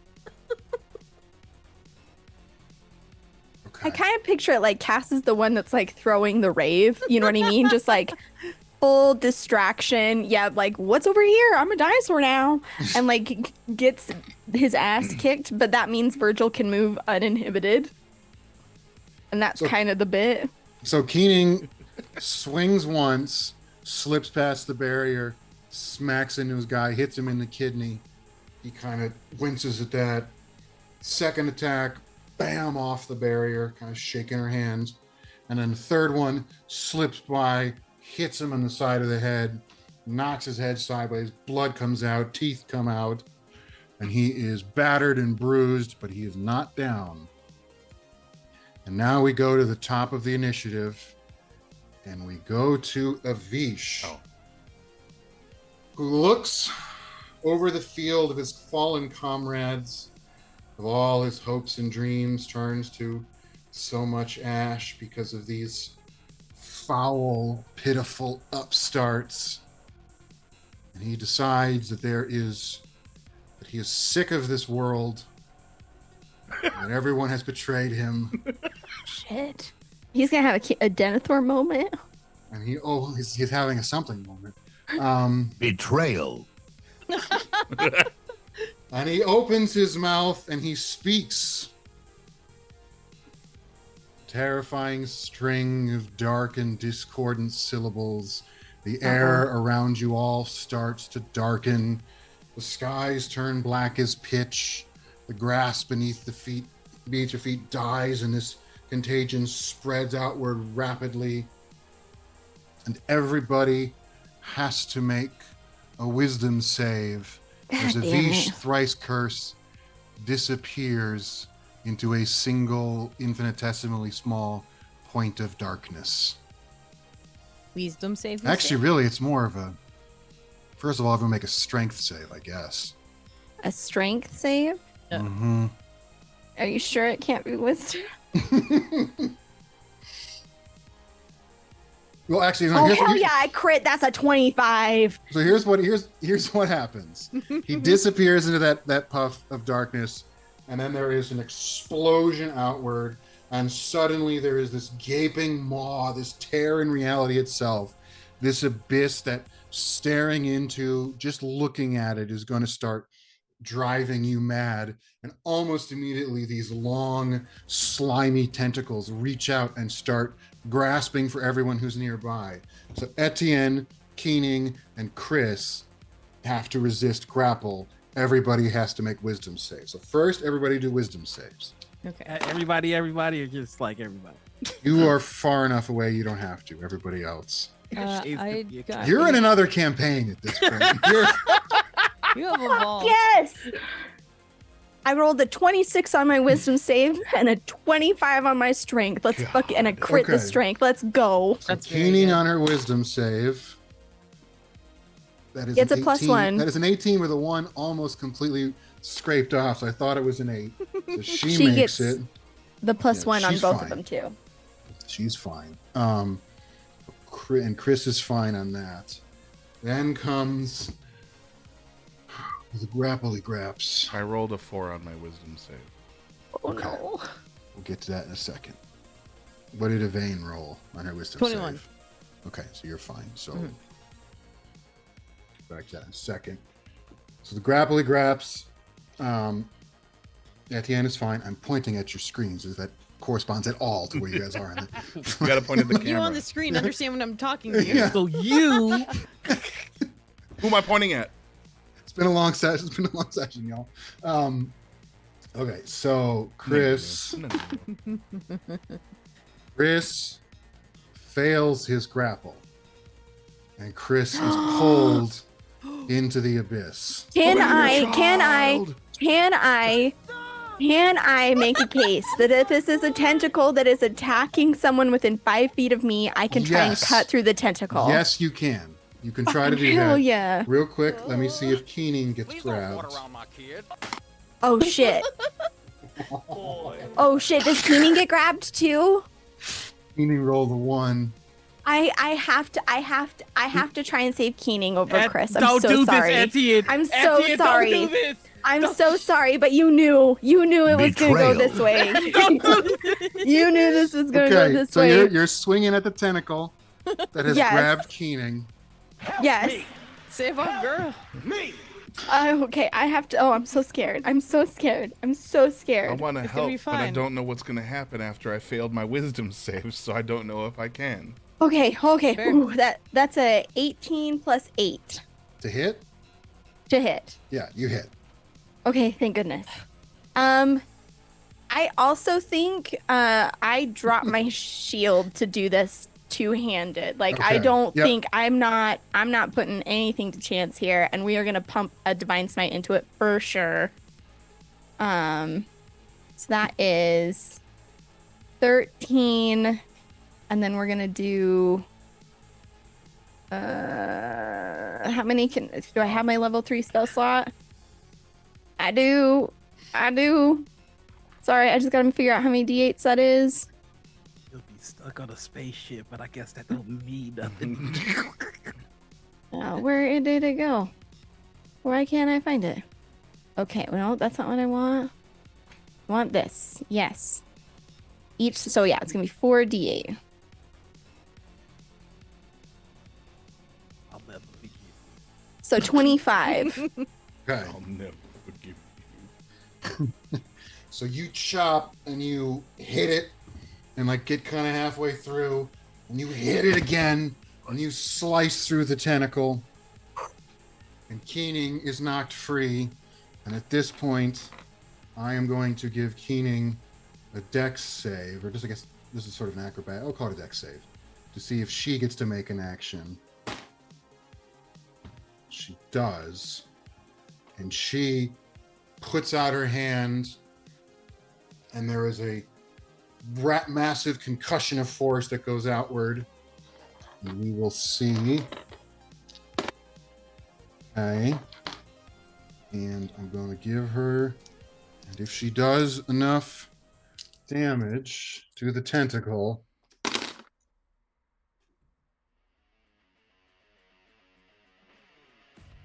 Oh no. okay. Oh no. I decided that that these tentacles have 20 hit points and 10 AC. Okay, so Keening easily hit. How much damage do you think she did? 19. Either 19 or I exactly hate 20. this. 21. Oh my god! So she fires out that concussion, a telekinetic thrust. It batters and bashes the tentacle away. And then everybody on the ground quickly scrambles away as more of these tentacles are lashing out and slapping at you. And Etienne is slicing them away, and Keening is like, firing these blasts to knock them away. And the sort of hole in the world lasts for only a few seconds as you're just frantically fighting away. Chris gets up and just starts punching at them and battering them away. And then eventually the hole zooms closed. My boy. And the last of the tentacles are kind of sliced off, and they're just kind of flopping there, and they start melting away. And you are left on the scene with just this patch of dead grass, these dead bodies around. Now, Casimir. Oh fuck. My soul got sucked into the nether void. Now I'm in the shadow realm forever. Stop it. Get some help. You. Okay. Casimir, you don't see anything. You look into that abyss and then nothing. Everybody else, you see Cass just sitting there, staring where the hole was, just staring forward straight ahead. As a dinosaur. As a No. massive dinosaur. No, because this breaks your concentration. You become It's not my concentration. Oh, the pixies. Oh, but the pixies also. But the failed their pixies were saves. my concentration. Got Yeah. it. So Well, yeah, there's a chain. It goes away. It's fine. So you are Come now sitting on. there. does that mean Noir's visible now? Again, we've already established Well. Noir is another campaign at this point. Noir's off on new adventures. Who the So fuck are this you? Cass, this is what you see. You are, when you looked into that void, all of a sudden you were like, it was as if you were pulled inside of it, and you are sitting now in just a cold, dark, infinite emptiness. Everywhere you look, there is absolutely nothing. Even your own movements of your hands in front of you feel somehow dulled and distant. You open your mouth and try to scream, doesn't make a bit of a sound. You start like slapping the sides of your face. You can barely even feel the sensations. Just total emptiness, total deadening of all sensation. And then all at once, you have the clear sense of something huge turning and directing its full attention at you. And it is as if the infinite darkness around you itself is looking right into your soul. Ooh. And it doesn't say anything. It just regards you. And you are, a feeling washes over you, a kind of deep and utter contempt as you cannot imagine, as beyond anything you've ever fathomed. And then all at once, there is a flash of images in your head that goes so fast you can barely see what's happening, and you struggle to even make sense of what you're seeing. And it's just, it hits you, and there's a rush, and then all of a sudden, boom, you are back on the ground. You're looking up at the sky, and you kind of you're disoriented. You're fuzzy. You're foggy. Everyone else, you just see him like he was sitting there, kind of, sort of calmly, but just sort of staring ahead, and he gets like knocked back as if someone just slapped him across the face. And then when you look up and you see Ashura, you see the sun, all of a sudden those images that were planted inside of your head make terrible clarity and sense. And what you see is as if you remember the orrery you saw in one of the portal rooms that showed you the whole solar system, and you're looking at it from over top, and you see Ashura, and you see her daughters rotating around her. You see Ashura's granddaughters rotating around them. You can even spot Ismene, your world, moving around Vicatrix. And when you first see them, somehow you know at a deep level that all of these worlds are lifeless husks. They're just dead, empty spheres. And then from the very corner of the system, you see these little sparks of light. And your view comes in closer on them, and you see these huge, long structures. And you realize they look exactly like the void ship you saw earlier that was flying above you guys and dropped the guys down. And these ships move throughout the system, and you kind of realize that based on how fast everything is moving and how fast ships are going, that you must be seeing everything at a really, really rapidly sped up rate. And you watch as figures emerge from these ships and stride forth onto these worlds, surrounded in these shimmering auras and shields. And you see them visit each of these worlds one by one, step upon them, look upon them. And then they come together in a central area of the system, and they build a city that's just standing out in the naked void. And from the city, it's this like black disc, and there are all these structures rising up from these towers. It looks kind of like Eudaimon without the walls, and you realize it's the same black stone you've seen in the center of all these portal rooms. And all these robed figures form this long line on the outside of this city. They stand in the disc and they face all the different worlds, all the daughters of Ashura, and they start weaving magic and power around them. And you watch in wonder as one by one these lifeless worlds suddenly spring forth with life, and there are rivers and seas and mountains rise and clouds form, and suddenly they're all vibrant and brilliant and full of life. And then these figures, they travel to these other worlds, they start building portals, and out of them people spread, and there are millions upon millions of them that spread across all these many worlds. And then your view returns to this city in the dark, and you see all of these robed magician figures gathering together, and they're drinking and they're feasting and they're celebrating the great work they've done.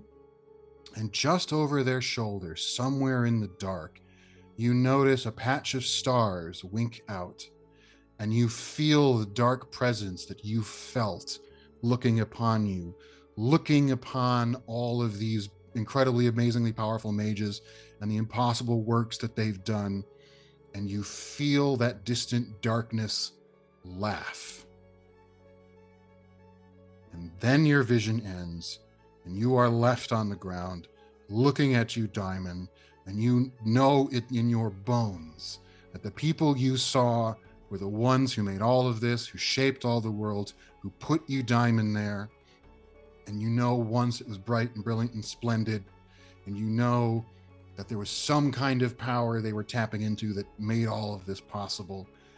And somehow something went wrong. It was clearly, you are certain to the depths of your soul that what ruined the world, what caused this great collapse, everything that made you, Diamond, the last city, is this power that they tapped into originally.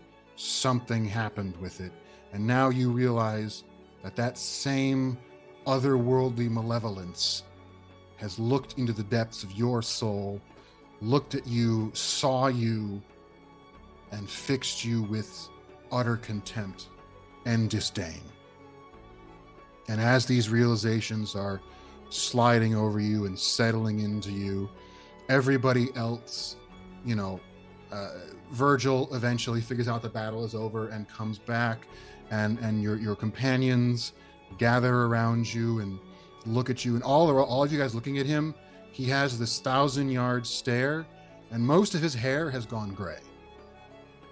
Like, it looks like he's physically aged a lot, and he like, you like sort of help him to his feet, and he looks like he's considerably weakened by this experience. And it's such, if he even tries to tell you about it, he can't even form the words. It's all too fresh and too raw.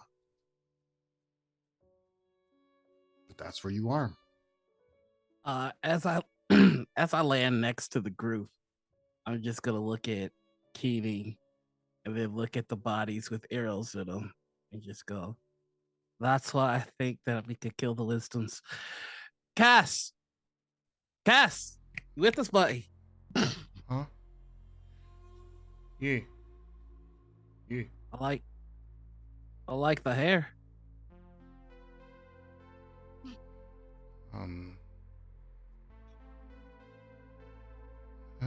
Trying something new. You good, mate? I'm fine. You're a bad liar. I'm very tired all of a sudden. I'd have Chris carry you, but he's a little wee for that. It's alright. I can, I think I can manage. It's gnarly business, but I'm retrieving my arrows and going through some pockets to see if there's any information that they had on them, like maybe orders to execute or like anything like that, and also loot. Yeah. So there is a good amount of loot, and I'm just going to say you take it all. We don't need to go through it all. You don't find any orders, any correspondence, anything like that. The closest thing you find is you couldn't find a Vicious journal because the Vish went through the portal to the bad place, so nothing left of him. So no, I mean, all you find other than like loot is Mara has a prayer book, and that's basically it. Keening will kneel down in front of Cass and kind of look into his eyes and sort of search through him. And she says, "You saw the other side, didn't you?"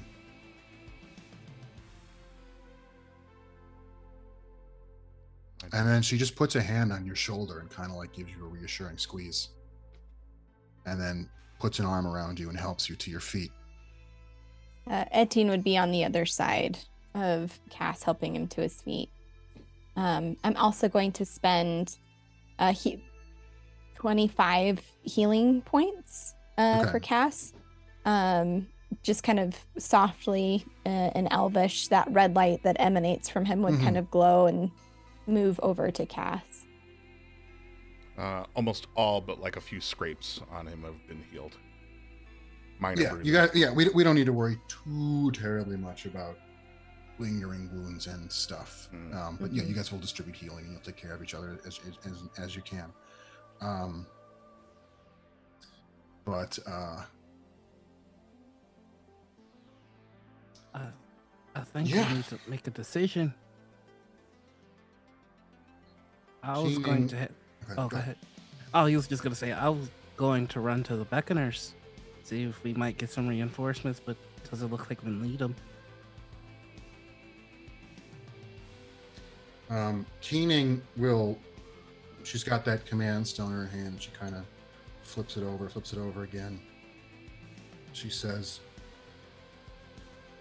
"We're trying to think of the best way to broach this subject, and I guess debating whether I wanted to just run off on my own or not. But long story short, there's no way I'm going inside that city, because the only thing that's going to happen is the wisdoms are going to put me inside of a room and start cutting me open, and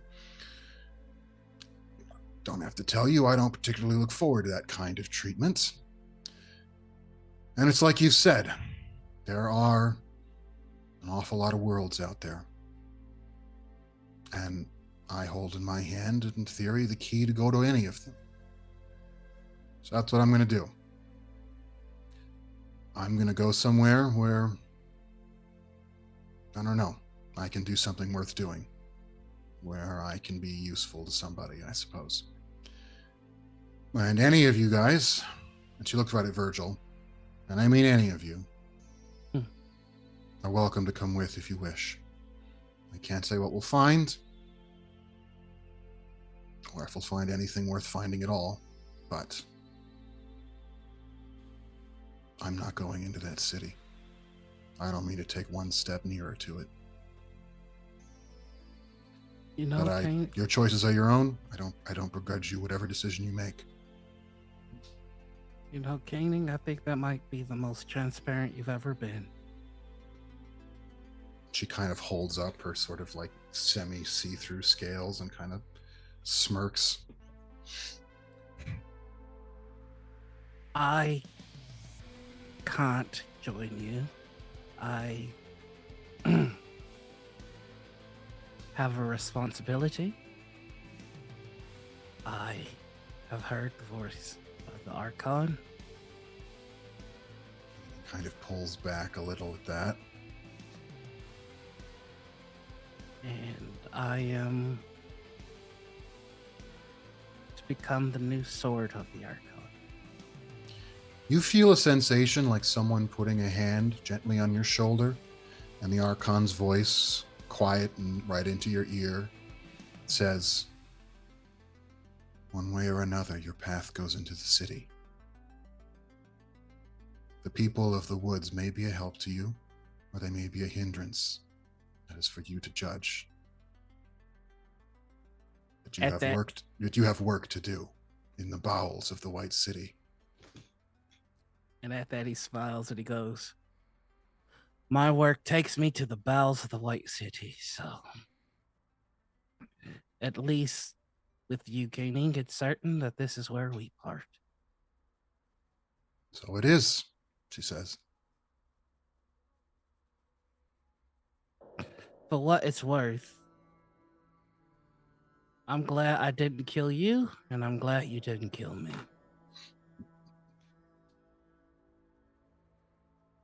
And he offers a hand. I'll take it and shake. She has a pretty strong grip. He does as well, but I am going to just transfer over 1 point of HP just as a gesture. Okay.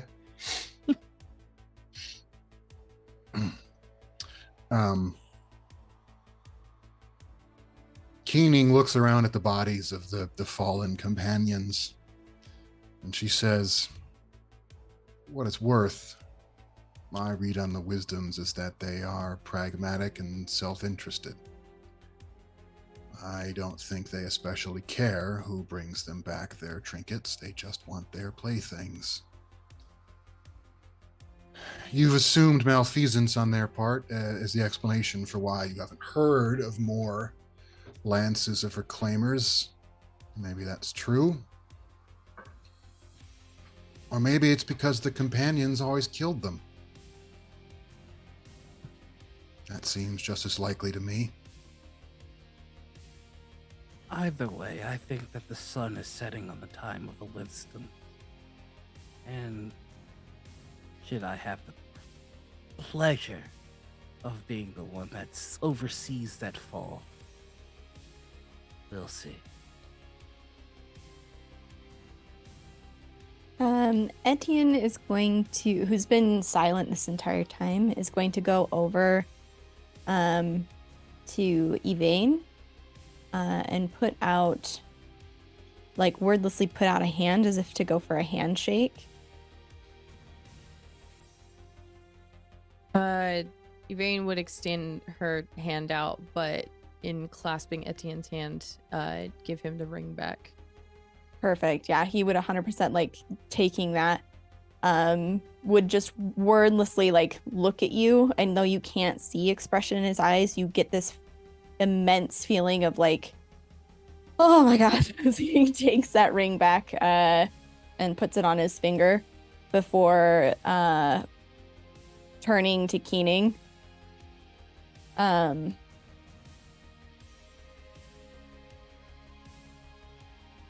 I set out to reclaim my honor.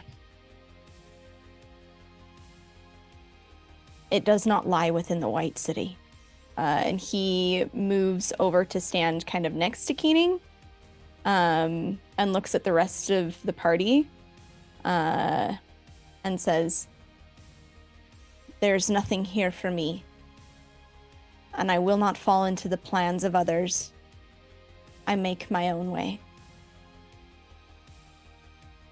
Keening will nod in response to that, and you kind of get a sense of a sign of respect from the gesture. Big Virgil will walk over to Etienne, kind of give the up, down, and just go, in another life, I think we might have been friends. There's still time in this one. And he puts his hand out.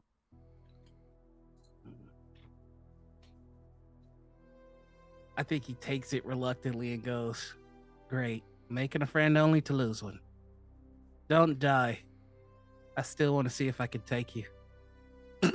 Etienne will grin and just smile.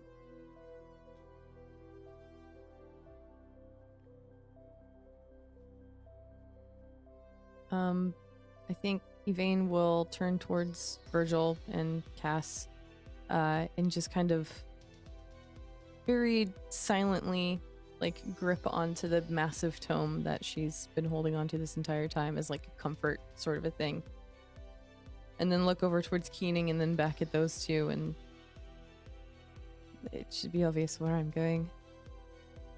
Shane, you were the one that I liked the most. I think I liked all of you equally. Just have a bit of loyalty towards Keening. Sorry, Keening, if that's weird or anything, but Does not at all. And she's smiling. perhaps So, we'll find some answers and come back.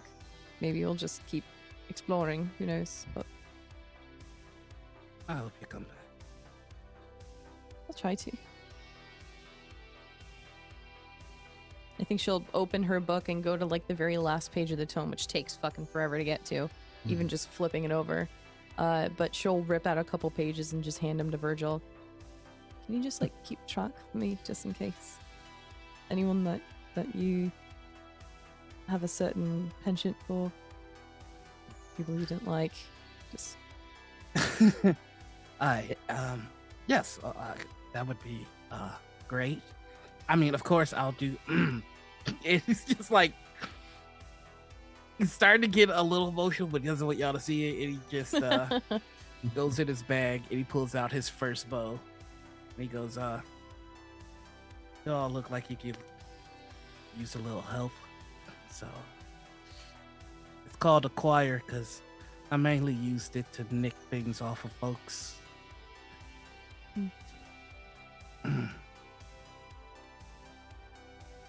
Well, Cass, is it going to be the old gang again, or are you going to travel the worlds?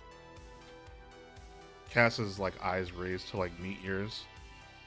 And he like stares right at you for like a long time. And he like takes a few steps towards you and puts his hand on your forehead. And he's gonna cast Dispel Magic at 4th level. oh,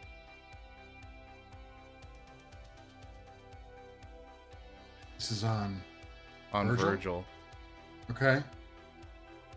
So any spells at 4th level or lower go away. Now, does it have any effect on this thing that's riding inside of him? Because the person I'm talking to isn't Virgil, and I can Right. tell. Okay. I mean, you feel the sort of distinct perturbations and the sort of dissonant refrains of Dispel Magic happening, and you can feel it kind of interact with his magical items, and they kind of like flicker and jump a bit. But it's hard to tell if any particular, if this presence. You couldn't really say. Would it be obvious what you did?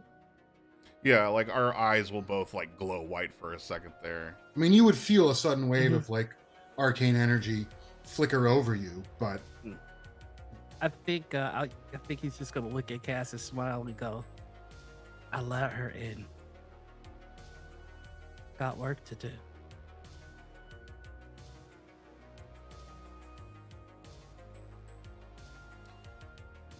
He'll remove his hand from your forehead and kind of put it on your shoulder.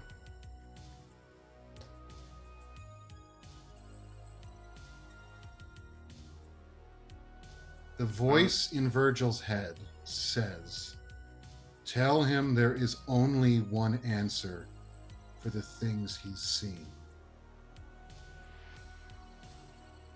Cass. And he's gonna lean in closely and try and say it so that only Cass can Mhm. hear it. And he's gonna call her by her name to Cass, which he has never done Mhm. for anybody. He says, "Cicadia tells me to tell you that there is only one answer for the things that you've seen. And I aim to find it. There has to be a better world. And if I have to make one error at a time, I'm going to." And the voice says, "The things that will soon haunt his dreams, they are not nightmares to me. I've fought them before. I've beaten them before. And I'll do it again." He says it directly to him, and he just adds at the end, "And I am going to fight along with her."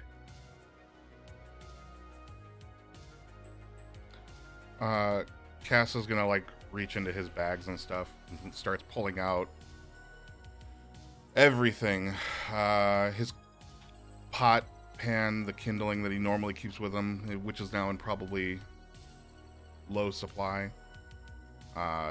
He'll pull out the doses of Mother's Mercy and the Ebon Eyes and the Quicksilver potions. And he'll That never start got used. he'll start reorganizing all this stuff, and he'll pull out another bottle that he carries with him, but it's like empty. At the very bottom is just like a sliver of this like rosé colored liquid. And he'll stuff all the bottles back into the pack, and take off the medallion that he wears around his neck, the periaptive wound closure, and kind of chain it up and toss it in the bag. And he'll throw the whole bag over to Etienne and Yvain, and it'll land kind of just at their feet.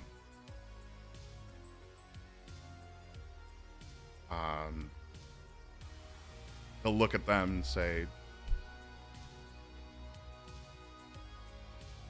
"Good luck. I'm out of spoons to keep looking. I'm gonna let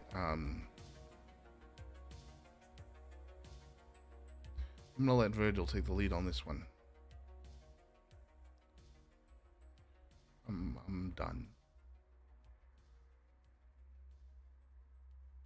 Cass, I haven't done anything worth a damn in my entire life. I've been a right asshole, and I know that. I think you should go with him. What's about to happen to this place, to these people? The hell I'm about to bring. It's going to require an awful lot of spoons, and maybe the further away you were, the safer you'd be. For the record, you also have a strong suspicion that the Beckoners would only take in Beckoners. Yeah. You know, they might make an exception for the companion of someone who is important enough to them. But that's kind of a gamble. I'm asking you to go, friend. Be safe. Be with them. They need you far more than I do. Keening says, the choice is yours. But know that the people who came before us, people I used to know, they left things behind all over the worlds, and some among them looked into the same void you did, saw the same things you did, went through what you're going through. I can't promise we'll find answers out there, but we very well may. But again, it's your choice. If you feel compelled to go with your friend, believe me, I understand.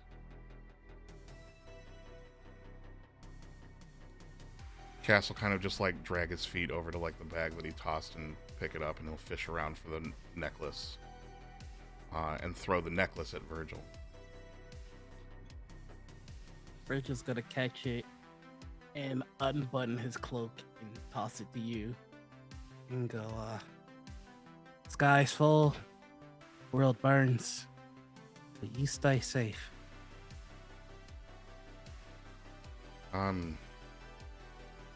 Fairly certain I won't need this. I'm not planning on doing any adventures. Just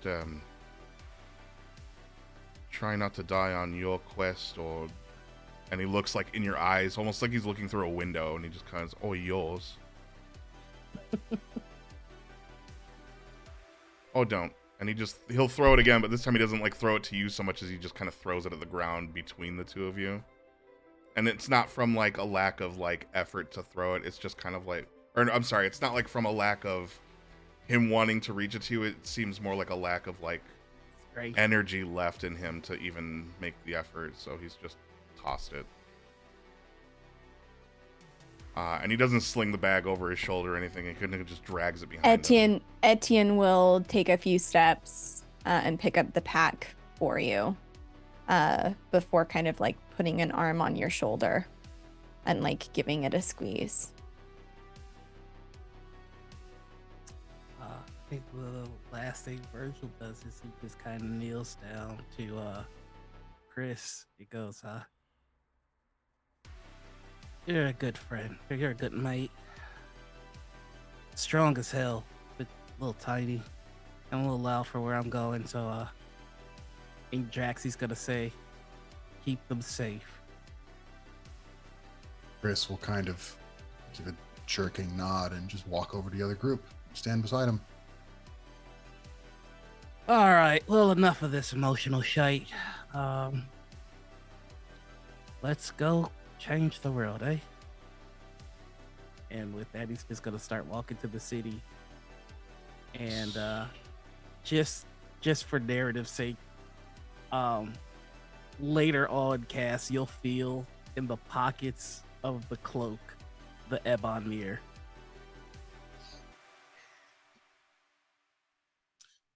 Okay. So to be clear, Virgil is going into the city. Mhm. Everybody else is going with Keening. Okay. And Virgil, are you planning to like doctor the wisdoms and give them the book when you get there, or what's your? So he's going to the seediest parts of the city. She told him the bowels of the city. Mhm. So he's just gonna keep kind of going into the underworld until the voice in his head tells him if he's going the right way or the wrong way. But his initial plans Mhm. is to go to a tavern, get a drink, and start drawing up assassination plans for the wisdoms. Okay. Damn. Okay. Golly. Just a casual Saturday afternoon sort of activity, you know. Full of mirror there. So we're gonna do this in two pieces. Okay. Just like the So from that moment when you all part on that sort of burned over field, the group that are going with Keening, and I should say this, when you showed back up, it was the day of rising, so Ashra was low in the sky. And so Keening leads you overland, tacking generally away from the city.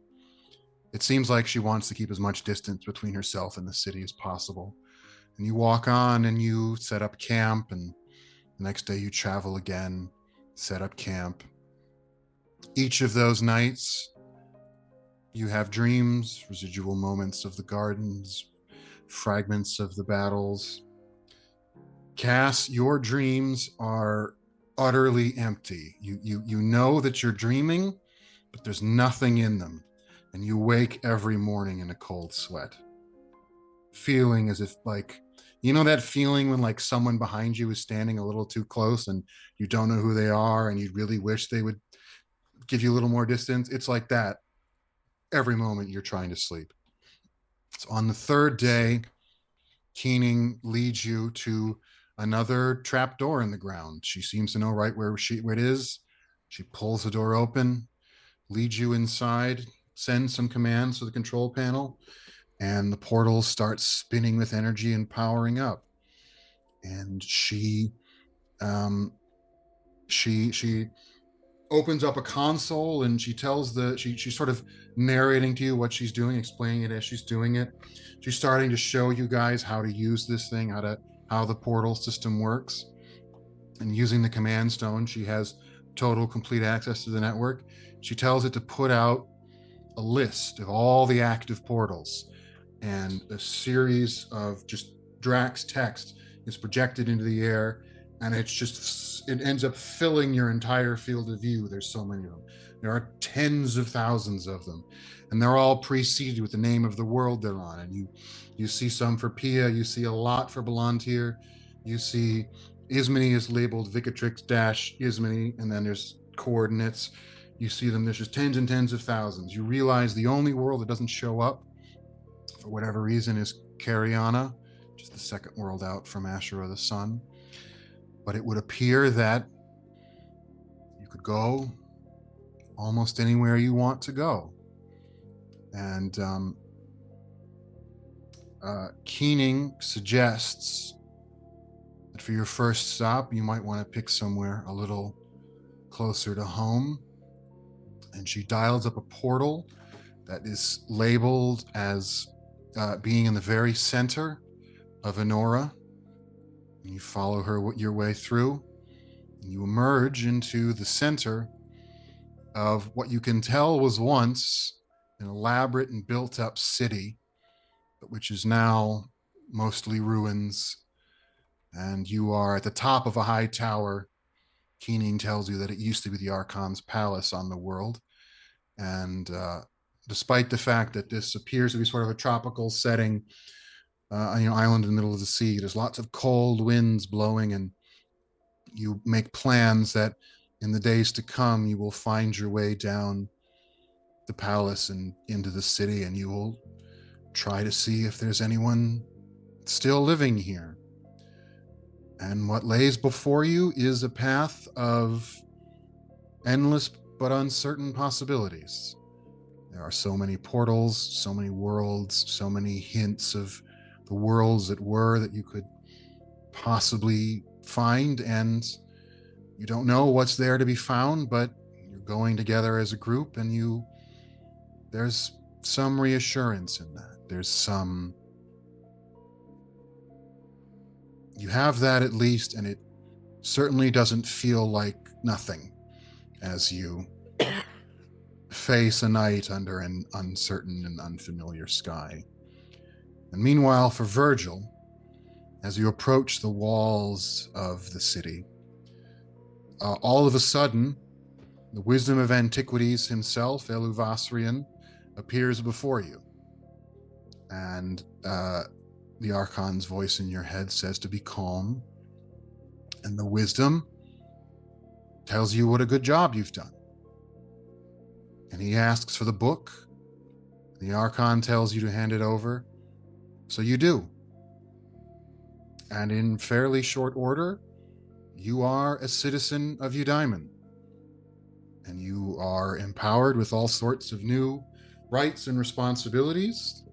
Eluvasrian makes clear that if you wish to assemble a new lance, he doesn't even ask what happened to the others. He just sort of seems to assume that they got lost or they died or chose not to come back. But he says if you want to organize a new lance, he'll happily assign you new contracts for reclamation. Otherwise, you're free to go live your own life. So you make your way back into the only city you ever knew. And you find your way into its bowels and to its deeper levels. And almost immediately, you start making connections with beckoners in the city. Some you knew before, most of them you didn't.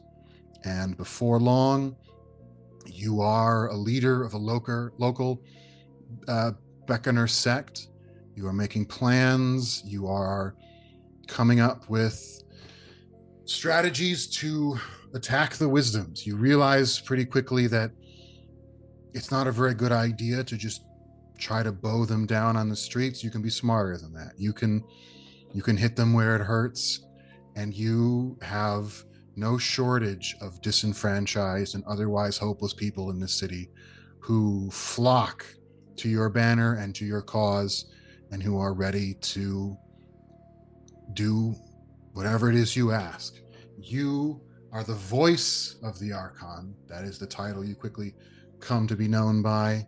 And all of these people are ready to do whatever it is you ask them to do. And so that is the end of the voyage of this particular group of reclaimers. You've all gone far afield from where you ever thought you'd go. Most of you are now hopping across the worlds, seeing what you can find, what you can put together. Virgil is laying the seeds of rebellion and uprising, aiming to supplant the wisdoms themselves. I think, if I may, he's going to take that commission, and he's going to have them contract out unknowingly to them beckoners. And the entire purpose of this is to unite all the beckoners together, because there are some in the city and some out. Yeah, for sure. So yeah, you are able to, not only that, once you're in the city, the Archon starts guiding you around, and she starts showing you where there are hidden passageways, and there are, things that even the wisdoms don't know about. And you eventually figure out ways to just leave the city when you want. So yeah, you can send out like double agent reclaimers. You can also just ferry people out. And before long, you've made contact with Macariel.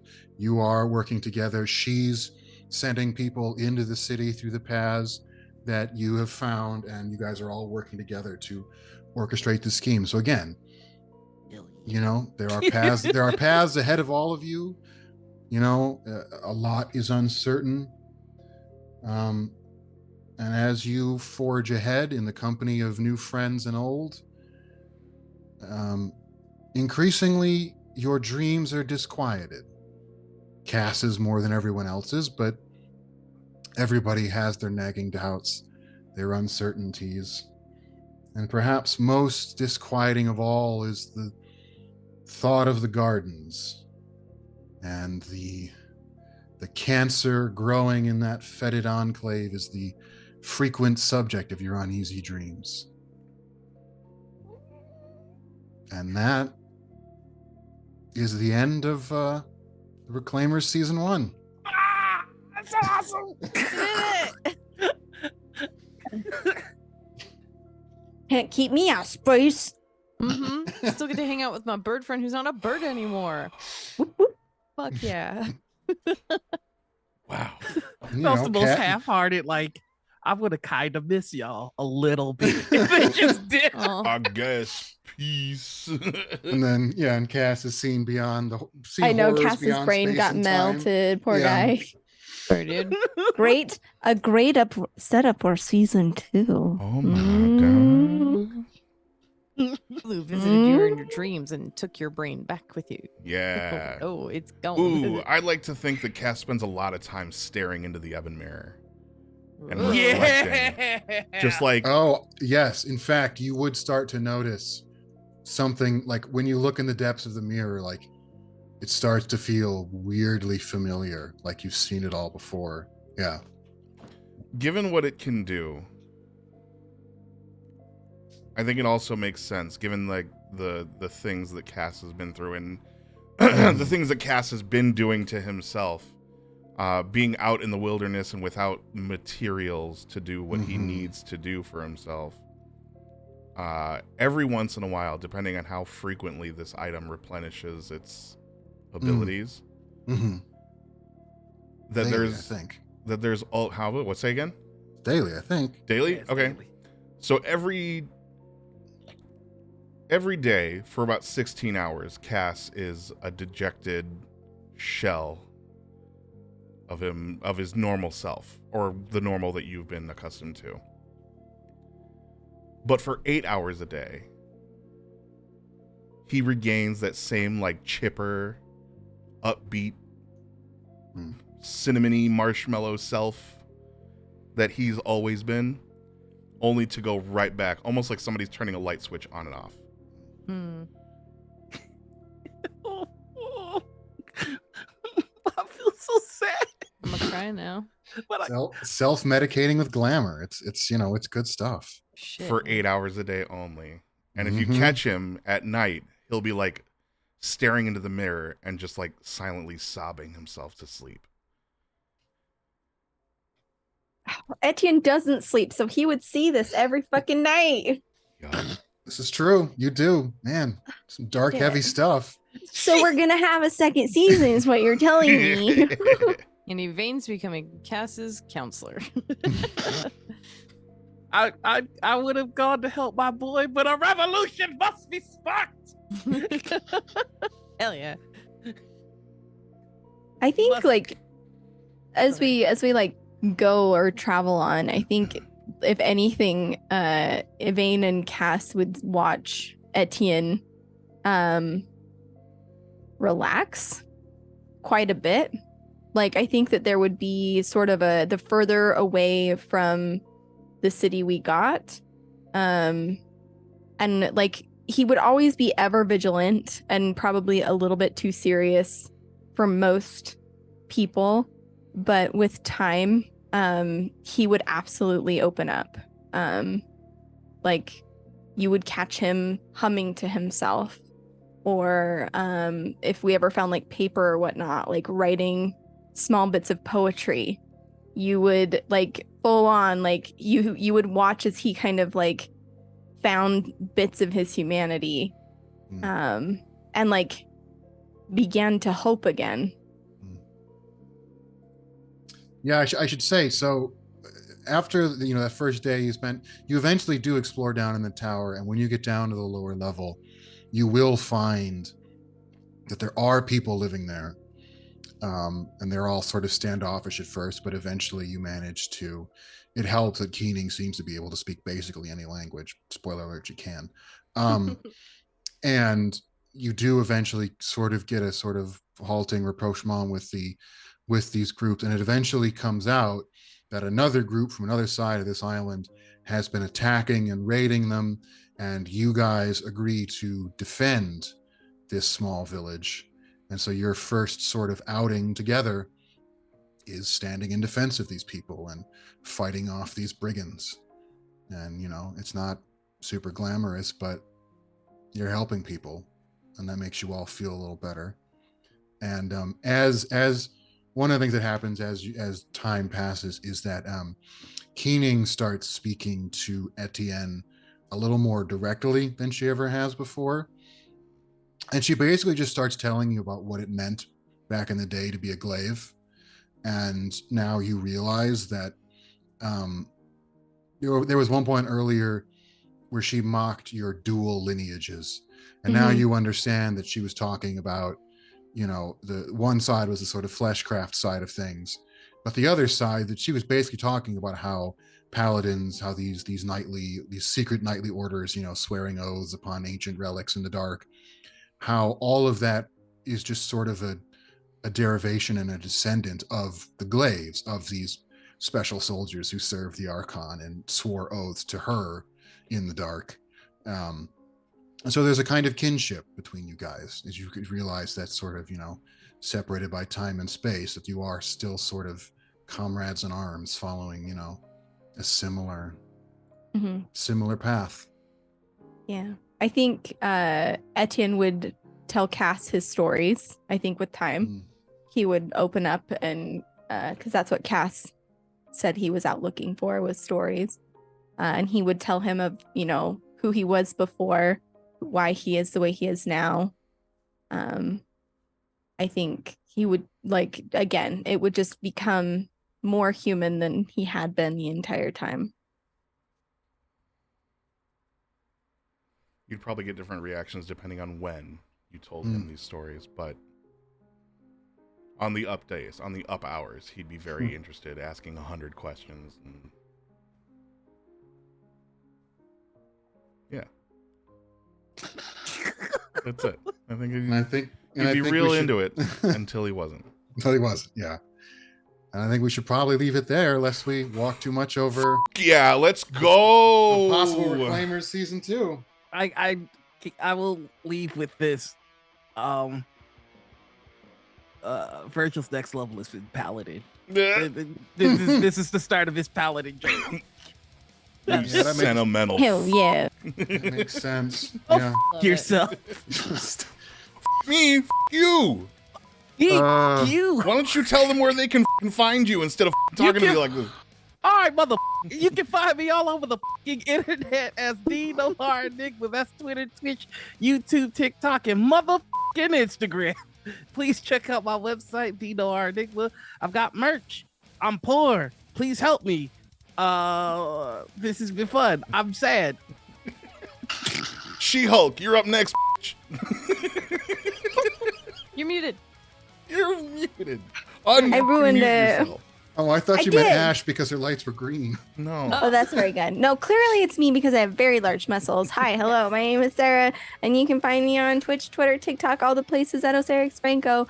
I have had an absolute blast playing Etienne Durand here on the Reclaimers. I am excited to play more and be in this really cool world. I'm just gonna say it. You can see me doing TTRPG stuff in several places. Soon on Ash's channel, over on the Joe's channel. Sunday tomorrow, come watch me and my good buddy Keegan as we do an episode of Character Study. We're gonna talk to Nevin, one half of Dinoberry Press, and we're gonna build a character and learn more about Nevin. So that'll be pretty cool. So come check that out. And that's me. Okay, bye. Ash. Hi, I think that's me. Hi, I'm Ash. I go by Ashton Rabbit here on Twitch and all over the internet. You can find me here on Mondays for good old playing games with Bright Days, which also include playing games with other friends because that's just cool what we do. Because we're the coolest. And people want to hang out with us.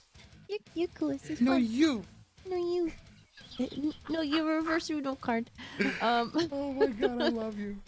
I've been streaming a lot on my own channel. I'm kind of obsessed with Wild RP. It's a roleplay Red Dead Redemption online server thing. It's a lot of fun.